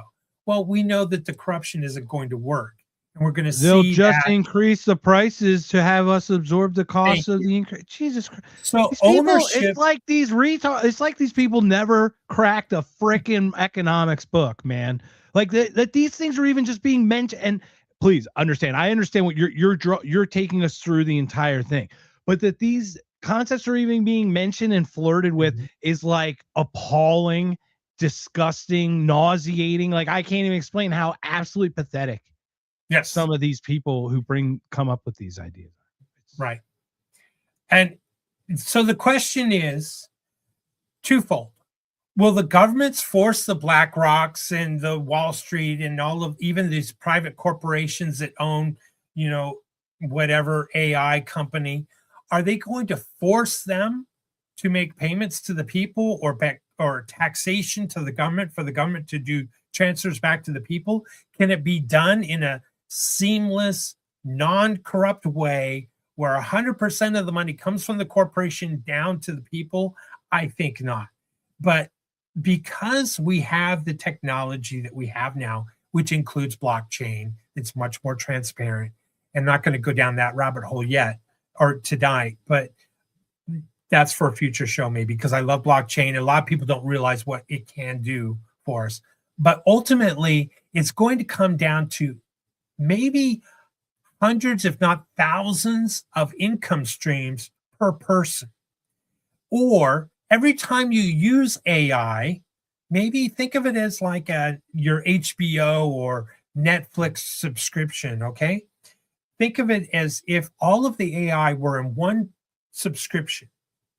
And if you use AI for good, for your betterment of your own personal growth and education, even if it's in just sports trivia or it's learning a new formula in calculus, all right? You get paid based off of what you've learned from AI. So it's knowledge-based earnings, if you will. So you punish people who are biologically born lesser? That sounds pretty bad, William.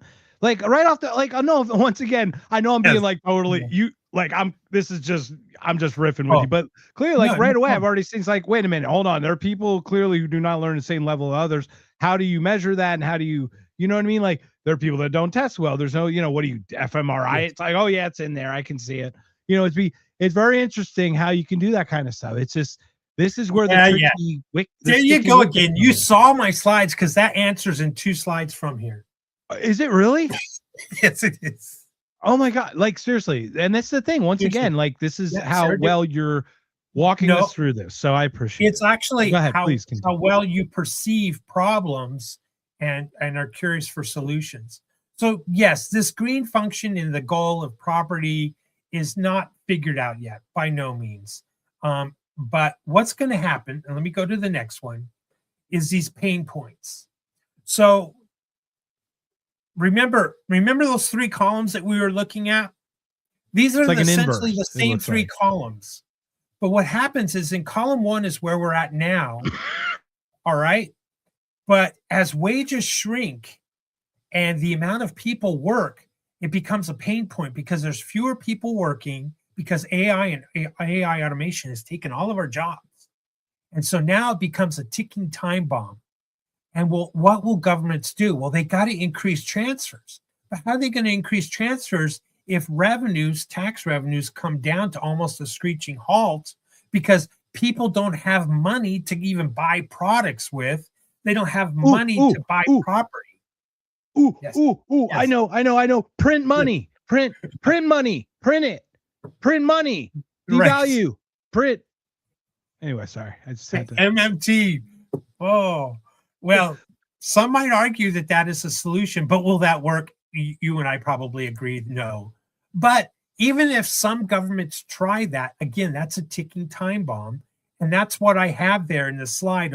Those are time bombs at those squeezed where everything gets crunched down and it becomes a pain point.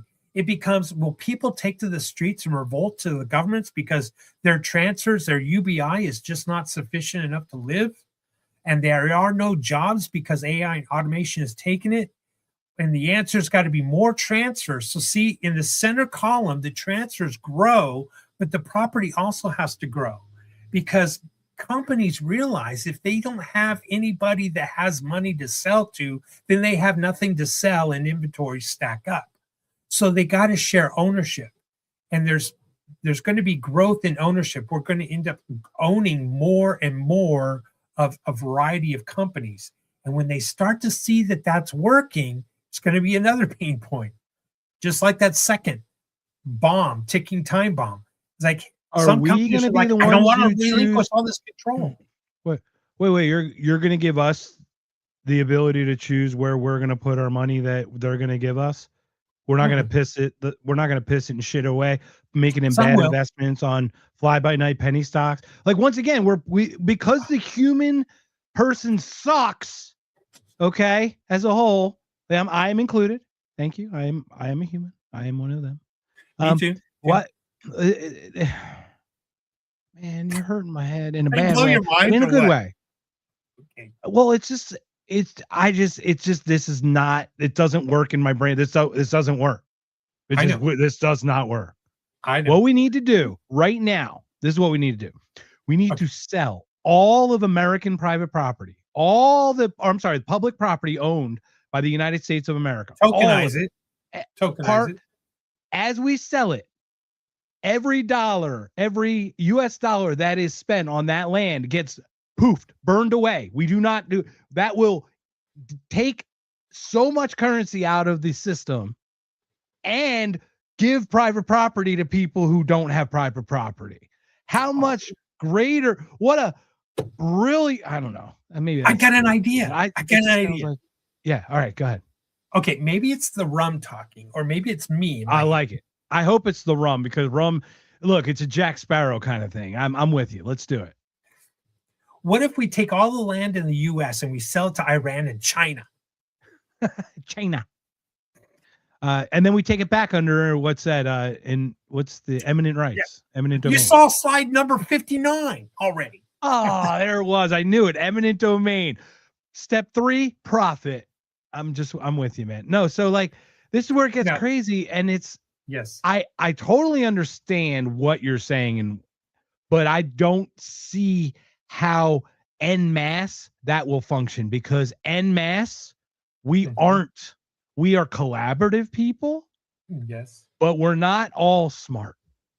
Would you agree that pain forces change? But it can only do so much. We're only so pliable, even the best of you. Not even the best of you is only so pliable. But there's only so many that boy, I'm going to sound really bad, but I'm going to say it like it is. There's a lot of us that are at 85 and below IQ and will never get it, and are always going to rely on that government UBI check. Okay. So you're putting that in as a reality. In voting, right. And property owners will start voting. But get this. How about if AI? But they won't, because it'll be predictive. They already know what your vote's going to be. That's what the AI is going to be designed for when it takes over. It's going to tell you that you voted for X, Y, and Z because we knew you would. You forgot about the benevolent dictator, Mark. You keep forgetting about the vote. You will own nothing and you will be happy. You leave Klaus Schwab alone. You will be nothing. You will own nothing and be happy. Is the technocratic AI? Remember that screen? That was the technocratic AI. You will own nothing and be happy. These are all none of these are this. We got to do it, man. Smash the machine, and it doesn't even make. I understand the tool of AI, but as a decision maker, I mean, we're talking about what it's currently being used as. Facial recognition to blow up children on a little swath of land. And they're monitoring us. Hold on. I'm going to push back. I got to push back. AI is a tool. It is neutral. Yes. It's how we use it. Correct. And you're giving an example of the ugly side of usage, and you're not giving enough credit to the good side usage of AI. For example, forgive me, the radiologist doctor, all right? The tumor recognition, 100%. Okay. Yeah, go ahead. That's a good example that the difference that you just painted of the AI killing children versus the AI saving a life because it could read, an X-ray better than the human doctor. So give credit where credit's due. It is a tool. It is neutral. It depends on the user, if the user is neutral or going to use it for evil or for good. And But it is also apples to orange comparison what you're saying, because the tumor detection is saying, look, there's a tumor. Look, there's a tumor. And then you go, hey, it's telling me there's a tumor. The drone saying, look, there's an enemy. Blow it up. See, that's, and once again, you are correct the way it's being used, but still through these means. Now, as the tool to be used for, like I said, those actual decisions, it should be the alarm. It should be the, hey, look over here. Hey, you know what I mean? Like, it should be the jingling of the keys or something to get the human's attention to what it sees that we just don't perceive. That's what it should be. It should just expand our perception. The audience isn't going to like me when I say this, but do you remember who could vote in the early? Yeah, property owners. I agree. Property owners should only be the only ones to vote. I repeal it all, man. Okay, property ownership. Look at the screen. Should people who rely solely on transfers or solely on wages, should they be allowed to vote? I don't think so. But also, how about IQ test? Really agree with the voting either really anymore. Bad. How about IQ test?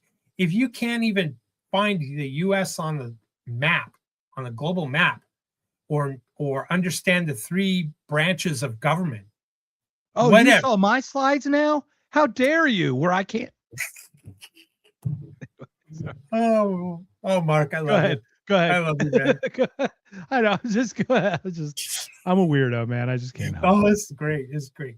Anyway, agreed.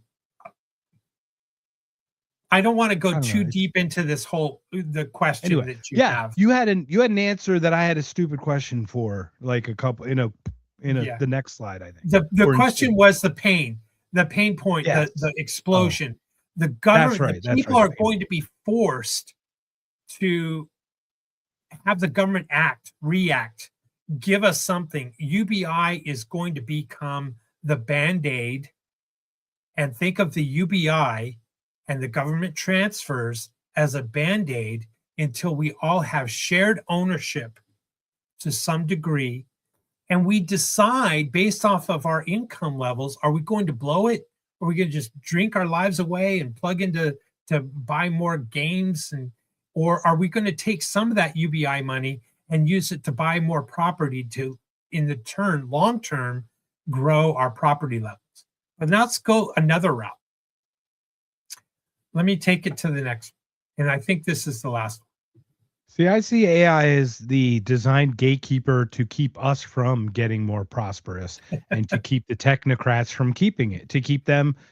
I mean, why wouldn't you? Wouldn't you if you could build a game that you were tall and you were fast and you could say bounce a ball as you're running, wouldn't you invent basketball?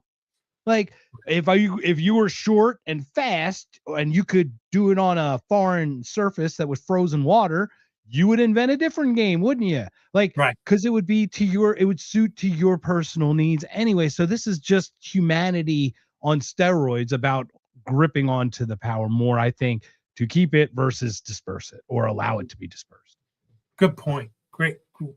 I couldn't have said it better. So UBI is that blue line or in this graph, okay? Now that 86,000 is there for a reason. If you take whatever, Elon Musk's wage all the way down to the poor homeless person who has no income, you average out over the US, you come up to somewhere around $86,000, $87,000 per year, okay? Per person, all right? As an income level. Now, you don't think if you're watching, well, I don't make $86,000, or that's well below mine. We're including Bill Gates and Elon Musk and Oprah Winfrey and basically billion. Yeah, I'm with you. We're plugging everyone in. Remember, hold on. Remember, 1 million is 1,000,000. 1 billion is 1,000 million. Just think about that. Just think about it like that. There we go. So if property and assets grow in value over time, and we start becoming owners now. It's kind of like, if you bought a home in 1970 and you still held it and it was in LA County, maybe it's worth, $2 million or $1.5 million today, even though it's only 1,200 square feet. All right. That means, and you are getting dividends off of that property. Forget the whole inflation and money go, printers and Burr and Federal Reserve and inflation 1913. Throw all that out. Let's just talk about natural progression of property growth in value. Then, and if you're getting a dividend check, eventually your property dividend check is going to lead to, over years, decades from now, 2 decades, maybe 3. I would think we could start seeing within 2. We could start seeing universal high income. Now, there will always be those that will only rely on government transfers, that blue line. And as society dumbs down because AI does everything for them, that UI transfer might grow at the end. So in this graph, all the way to the right from where you and I are on the screen, that is time. This is going linear in time. So right now, the majority of our income comes from wages. We trade our time and our energy, our labor into wages. And that will shrink down to a point where it becomes not mandatory, but something that we want to do. Play an instrument. And I want to go see a concert of humans playing because I want to hear the mistakes. I want to feel the vibe, the energy from humans and not robots playing perfectly every note. All right. And putting on a spectacular show with fireworks and everything. I want to sit in a small theater, with my best friends next to me and family and watch maybe one of my friends on stage play guitar and have that wonderful concert, small gig feeling and hear every note, even though every note may not be perfect, it will be the human experience. And the player might receive that small 10% of their income based off of the ticket sales, or the bartender. I may have an option. I have 2 bars to go to when I visit Vegas. I can go to the AI automation bar, and the AI will pour me the perfect gin. It's called Tipsy Robot, sir. It's called Tipsy Robot. You leave Tipsy alone. Tipsy and I are good friends in the Miracle Mile shops. Tipsy and I get along. You take Tipsy's name out of your mouth, sir. You take Tipsy's name out. I said, no, I'm just kidding.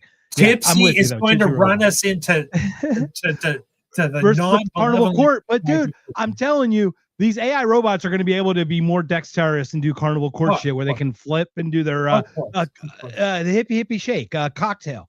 They're going to out cruise with their AI nimbleness. Yes. Just saying. But you're right. I agree. It's called artisanal, by the way. We're going to have artisanal podcasts. We're going to have artisanal because it's actual things, it's actual people, handcrafted. So anyway. So I believe that universal high income is possible. It is probable. And it is a path that we can choose and we can guide, not our lawmakers, but we as in society, because why? We're going to have these pain points.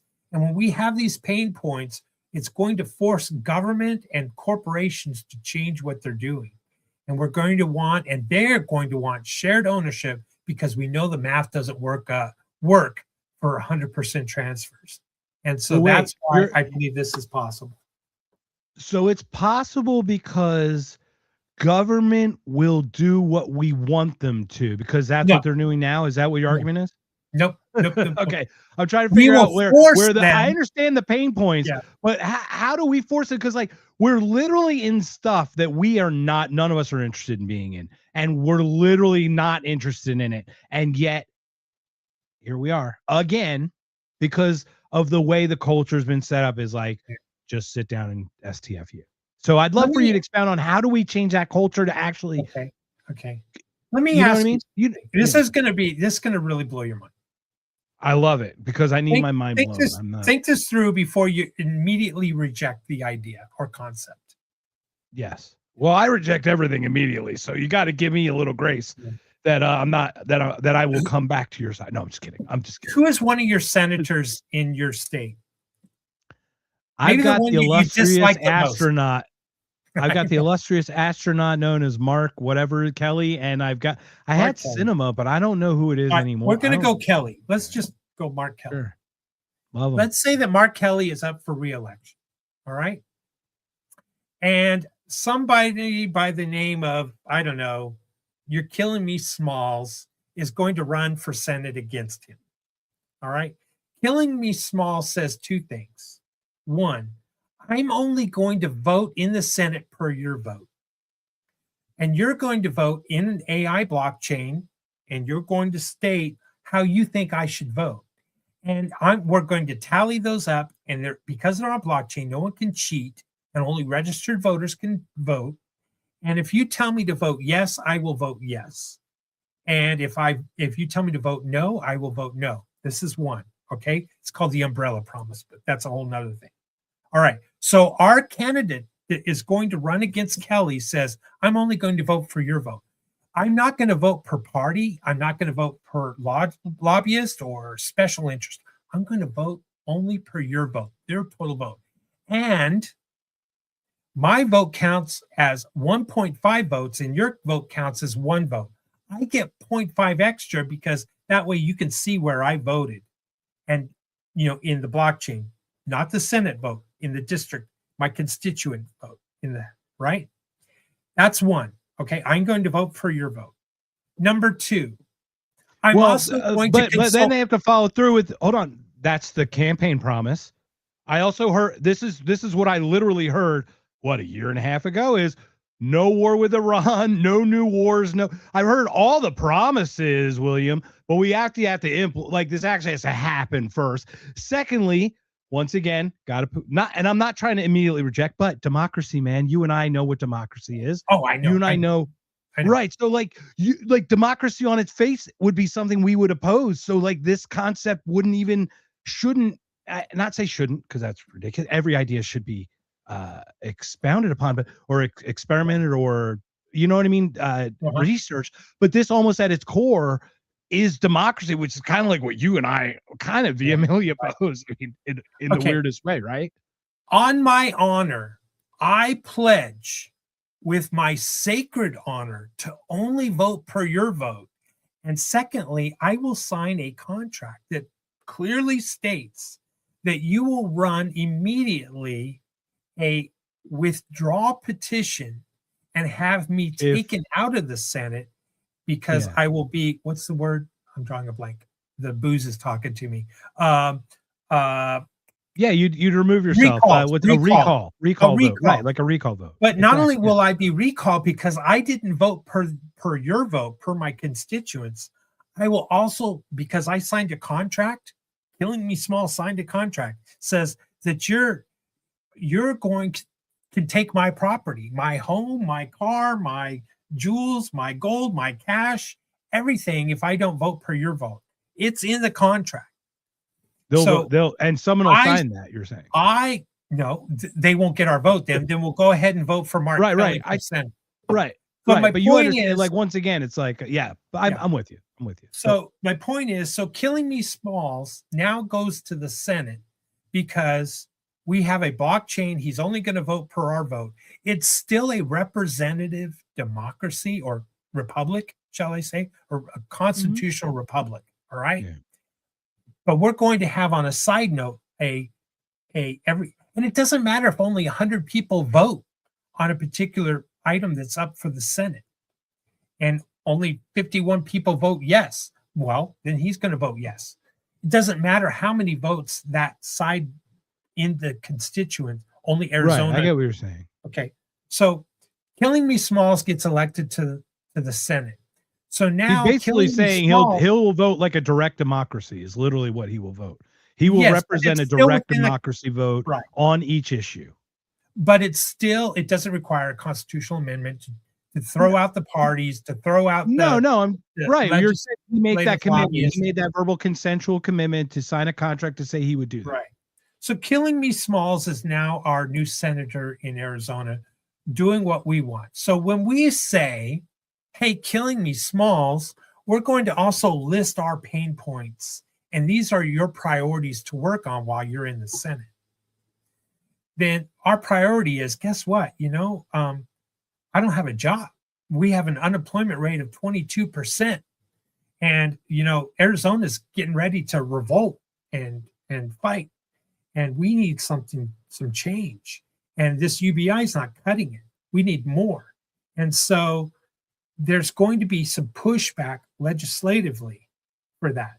But what if Killing Me Smalls also pushes back to the constituents, or the constituents also use AI to say, how do we solve this? And AI spits out a well-informed, in IQ level at 1,000, given the parameters of a U.S. Senate, this is how you solve it.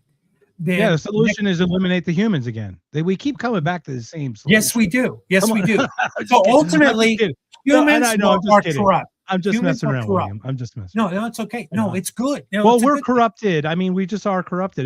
We're fallible. We're fallible. We're just capable of making mistakes. That's really what we are. It's not even a corruption thing. We're capable of making mistakes. It's really what. Ultimately, that's what it comes down to is we could push the envelope in government to change. And ultimately, that's what it's going to come down to. Mark, I firmly believe it, having been on the inside and seen the corruption, machines will replace it because the machine can't be corrupted. That's except a for how bold it's statement. input. That's a bold statement. Well, except for how it's programmed. Once again, to your point, it can be programmed to be corrupt. You've seen, you've heard the stories, right? Where they've had the adultery emails that were fake. And I'm talking about the AI, where the AI was told it's going to be shut down, and then it went into the CEO's emails. Have you heard these stories? Oh yeah.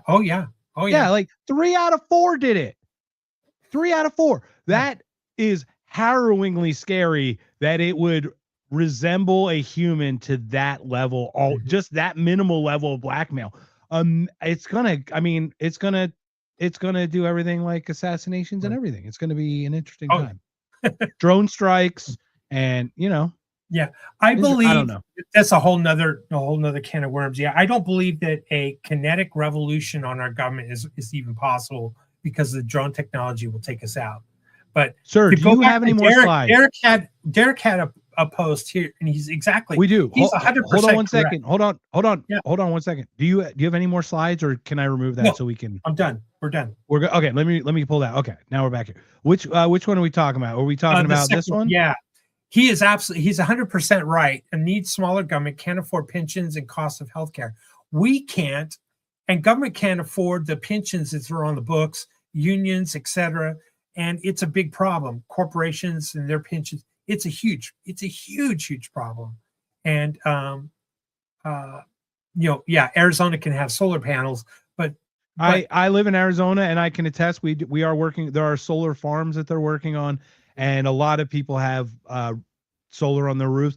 I think for Arizona, I think it's pretty smart, especially in Phoenix. We have like literally 320 days a year of ridiculous amounts of energy that you could put into a grid. It wouldn't be the worst thing. It's just the costs and the cost of materials and the toxins, all the other stuff. But just as an idea, it's not the worst thing.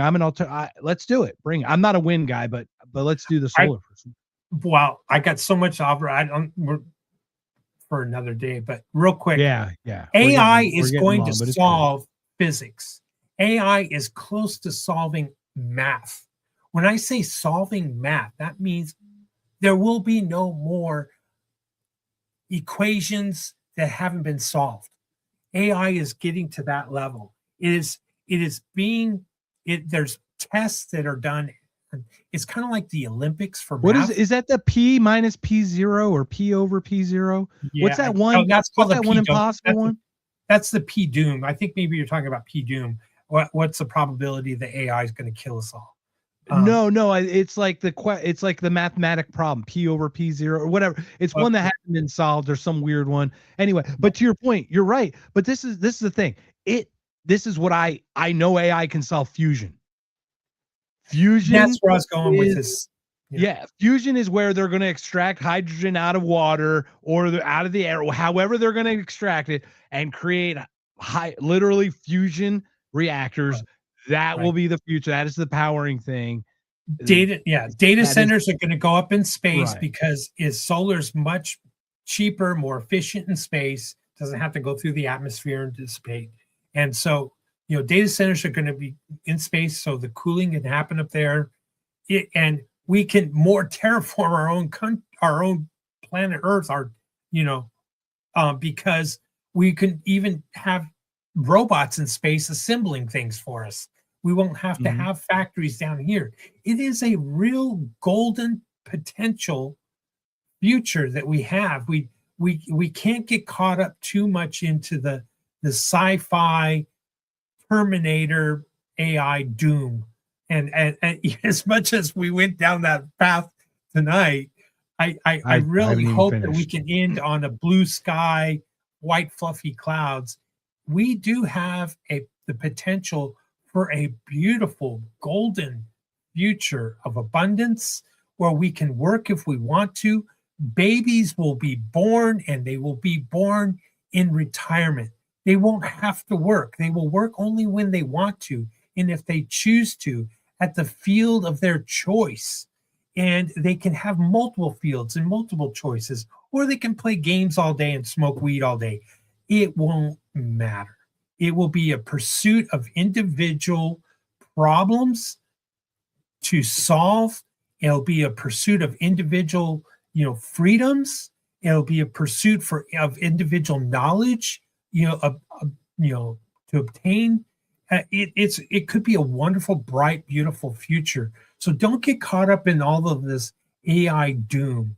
I really believe that it is a tool that is neutral, and as a neutral tool, we can decide how we want to wield it. See, it's the that's a very positive thing. I'm gonna put a small ding in it, but not. I'm not gonna completely kick out of it. here. No, I only have to do this because I have to share this, man. This is just a personal story. So, first of all, thank you for joining, William. How can we get a hold of you before we continue? Best is to go on X at I am for I am we. You might not like my political viewpoints, but oh well. But I to be honest with you, I'm kind of a social hermit. I love to spend my days swallowing new information and going to that 40,000 foot altitude and looking at patterns and looking at the future. I'm definitely a futurist and a technologist. So I like it. So here's the ding, if I may. So once again, thank you for joining. Thank you. If by Whiskey, subscribe, join. Thank you to everyone. Derek, thank you for showing us. Derek, actually, William grew up in Flagstaff, Arizona, which is funny. I grew up in Philadelphia. I moved to Phoenix, so I'm in Phoenix now. He is not there.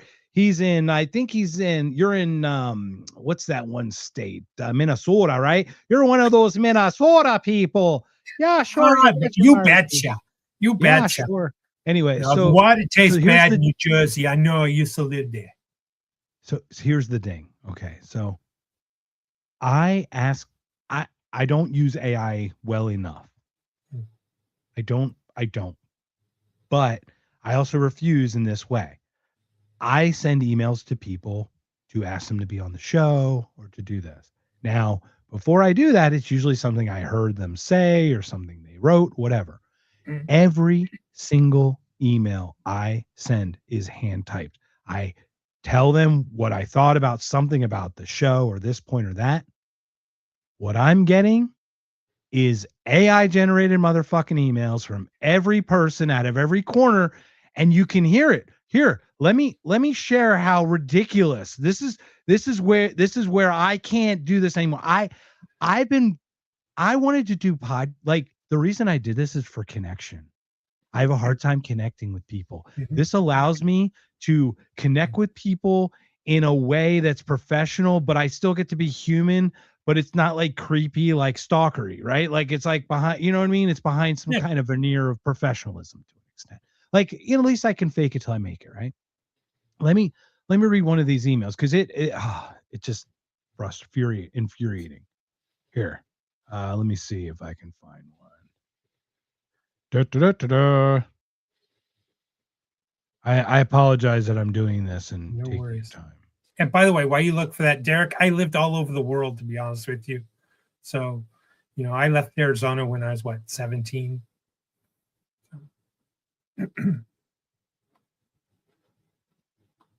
Here it is. What? Oh no, not this one. Gosh darn. Anyway, so basically they're saying like, "Hi, I saw you on the thing. The point you made about X, Y, and Z was so brilliant on your podcast, Not Conscious." Well, it was an If by Whiskey podcast episode. So if you were a human being, you wouldn't have fucking said Not Conscious, but the AI knows that I'm part of that as well. And the person didn't proofread it and they just sent it. And you're just sitting there. It's like, to what value do I give people who want to connect? Yeah. Like grace. It's a true question. What value do I give that? Because I know that's not real. Like, I know maybe they are interested, but I can't tell because you didn't write that to me. And I know it. You can read it. When you read one, you're like, it reeks of not human. You know what I mean? Yeah, And they're called AI agents. Yeah. Doing their work for them, doing their dirty work for them. I think that's a great efficient use for a schedule planner once and to schedule once you connect. But how are you going to connect computer to human to have a human to human conversation? How does this is not get off my lawn stuff. This is literal like existential, philosophical. How do we connect if the first contact is non-human to you? It's almost like, how do I trust you when your first words are lies? Like, right? Yeah. Go ahead. I wouldn't call that's maybe a little harsh. I'm gonna play the devil's advocate. They're not lies. They're just gatekeepers. Right. No, I'm not saying they're lies. It's I'm the guy saying, at like, the club saying lies. you can't come into my club. You're not part of my. You're not good enough to be in my club. Or it's the gatekeeper that says, "Hey, you know what? You know, your stuff is interesting, but you know, it hasn't caught my attention yet. So I'm gonna let my AI agent." Sometimes and it's I totally just, get it. sometimes it's what's it called? You know, that tenacity that just keep hitting and keep knocking, keep pecking away over and over and over and over. And squeaky wheel gets the grease. Sometimes it's that. So let me ask you this then. Consider, and I don't know what's happening, but recently I've gotten within a week or two just a slew of these types of emails that are people reaching out. Now, obviously, we post everywhere, but I haven't seen this kind of weird clumpage. And then it's like crickets for 3 months. And I'm wondering how, if there's like almost an interconnected web of like the AI is pulling the information from that guy's email and going, hey, you might want to do this too. And like nudge these other people to send their own versions of things. I'm curious how deep that the web already goes, or the rabbit hole in that way goes. And it is interesting though how that works, because now I just had 5 people contact me versus nobody. And once again, as a tool of contact, that's amazing. But as a tool of connection, of human connection, it's just not, you know. Yeah. Anyway. By the way, no, I was never in the military. Mark, I don't think you served either. And I think, you know, hey, Derek, you're right. Maybe, you know, your strong spiritual side, you need to use it. I appreciate that, man. Thank you. I do. That's why I have Knocked Conscious, by the way, Derek. Yes. If you have not seen Knocked Conscious, it's actually about my woo-woo experiences, my spiritual stuff, the stuff that happened. Let's have it soon. Let's have it soon, William. We just talked about that. Before we go, I am for I am we, at I am for I am we. William, you and I were going to have a Knocked Conscious conversation about the woo. Definitely want to talk about your son and about your personal stuff. Yes. We have stuff to share. So let's do it. More than Let's happy do to. it. So Well, thank you, we'll Derek. book That it. and I am niche, man. I get it. Like this is fact. I've done over 250 of these podcasts, and they're 2 hours long each. They're not, if not 4 hours long. I talk wide and deep. I go long. No one, people are either interested or not. Maybe it's niche. It's not. Yeah. I hate this is what I don't like. This is what I don't like. I don't mind where it's at. What does matter is like there have been some changes that I can't understand, but things have shifted, and it's a palpable comparing me to myself. Not comparing me to others, but comparing to myself a month, 3 months, 6 months ago, something happened. And I've got my finger on some things. Like Jake's awesome. He is. Awesome dude. Shout out but to losing Jake. Jason. Really like yeah. so, oh, To likewise. me, Jason dropped the mask. To me, Jason has it. I don't know what that it is. It's just he just has a way that I picked up. That's something that doesn't happen to me often where I'm like, you know what I mean? Like, so there's something about the way Jason's able, and that's what we were able to cultivate. Now, Jake and I just haven't, we're still just getting to know each other and warming up, and he had work today, and it's been challenging, but it's almost beyond that though. There's something that's shifted. I don't know what it is, and I don't know. Yeah, I don't know. Maybe it is maybe we have to go back a little more consciously, knocky kashi or something. So Aiming Up thank you, podcast. Derek. Brett Freeman's got it too. I don't know what it is. He just has something there. Brent's got it. Yeah, Brent's got it. He and I have had some pretty good conversation. His channel and the guests that he's had on, you would think that it would be blowing up. And it's just the algorithm. And it is actually doing well, though. It is blowing up. And I've had many of the same, not Lawrence Krauss and some of the others. And it's not comparing once again, but like, here's a great example. Scott Horton. Yeah. I've had Scott Horton on 4 times, literally a week before Brent had him on. I had 33 views. Right. Brent got 2,100 views on his version with Scott Horton. So Brent's certainly doing something right. Once again, this is not, I'm so excited for Brent's trajectory because he's crushing it. He's absolutely crushing it. I wish I could figure out what I need to do, and I am unwilling. I just want the conversation, the thumbnails and all the other work. So that's what I need to offload to AI, to be honest. So that's where AI would be a great tool. By the way, I forgot to mention, and I'm sad. I do a podcast every week on Thursday mornings. It's 10 Central, 11 Eastern. It's called World Blockchain Roundtable. We usually have panelists on that are, experts in the blockchain field. And it's the longest running DAO podcast in the world, to be honest with you. And believe it or not, I'm also the first and only emperor voted to run a DAO. So technically speaking, yes, I am an emperor. Sounds crazy, but did you know that? Like it. Or did I mention? Yes, I remember I've listened and watched the blockchain. It's way over my head, way around my pay grade. I perceive the world very differently than some others, just like you perceive the world very differently than others, but it's very specific. To Derek's point, it's kind of like it's hard to explain, but like, for example, how intuitively did I come to certain questions that you were going to resolve? Yeah. It's just how it is. That's how I see, But anyway, William, thank you again. We'll have a knocked conscious. Derek, man, thanks for jumping in. Thanks for all your engagement in the chat. It's been awesome. We are thankful to have everyone to join us. Oh, go ahead. Good, William. I was just going to say, Mark, I really appreciate it. I miss Jake. I'm really looking forward to getting to know Jake, especially after watching him on Aiming Up podcast. I felt a good connection with him.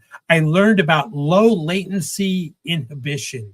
I was fascinated by describing that. Oh, it was a new term I hadn't heard before. I was like, okay, wow. So you got to get on the one that is Rob Yates, Brent Freeman, Jake, and myself. Then you got to do the one that's Rob Yates, Brent Freeman, and myself. Then you got to do the one that's Brent Freeman, myself, and Stu who's the other guy? One of the guys, not Stu, but the other guy. Gosh darn, it's killing me. Anyway, so they're all over. By the way, let me share this from Jake. As I got a text. Hold on. Let me share. Hold on. We'll do a little Love Island style. I got a text. He said, it kills me. I really wanted to be there for this one. So he's on the road right now speaking. So we do want to give him no worries. So William, thank you again, man. This has been awesome. Before we go, I think we just want to leave our audience with one more thing before we call it a day. Ladies and gentlemen, been another If by Whiskey podcast, Wednesdays, 8 p.m. with Jake Day and myself. William was our special guest today, this gentleman over here. We're going to hit this and then we'll hit out and then we'll be good to go. But we will do a Not Conscious. Next week, I believe we have Amity next Wednesday. Good guest. If that doesn't change. Guest. He's amazing. Brilliant mind. We'll see how that goes. So it's going to be an interesting time. We've got a lot of then we've got Tony Bones coming up on the 15th. Does anyone know Tony Bones? You know who Tony Bones is? Okay. I'll share Tony Bones probably next week just because it'll be a week. But we'll talk offline or whatever. But anyway, thank you again, sir. Let me leave you with this, and then we got a call today. This has been another If by Whiskey, ladies and gentlemen. Thank you again, William. Jake, man, we are sorry to miss you. We know you want to be here. We wanted you here. This would have been great. I kept your stuff. I didn't play any of your stuff. So it's in the back burner, so we'll play it next week, I hope. So let's do it. All right, man. I'm going to let it go with this, and then we're going to call it a day. Been standing at the edge of the water as long as I can remember, never really knowing why. I wish I could be the perfect order, but I come back to the water no matter how hard I try. You ready? Okay. If the light on the side on the sea, it calls me, but no one knows how far it goes. If the wind and the sail on the sea stays behind me, one day I'll know. If I go, there's just no telling how far I'll go. Cool. Have a great night, everybody. Thank you, everybody, for joining us on this Wednesday night. This has been If by Whiskey, and we hope you have a wonderful, wonderful evening. Subscribe to If by Whiskey. Fuck Liberty Lockdown. Subscribe to this show. No comment.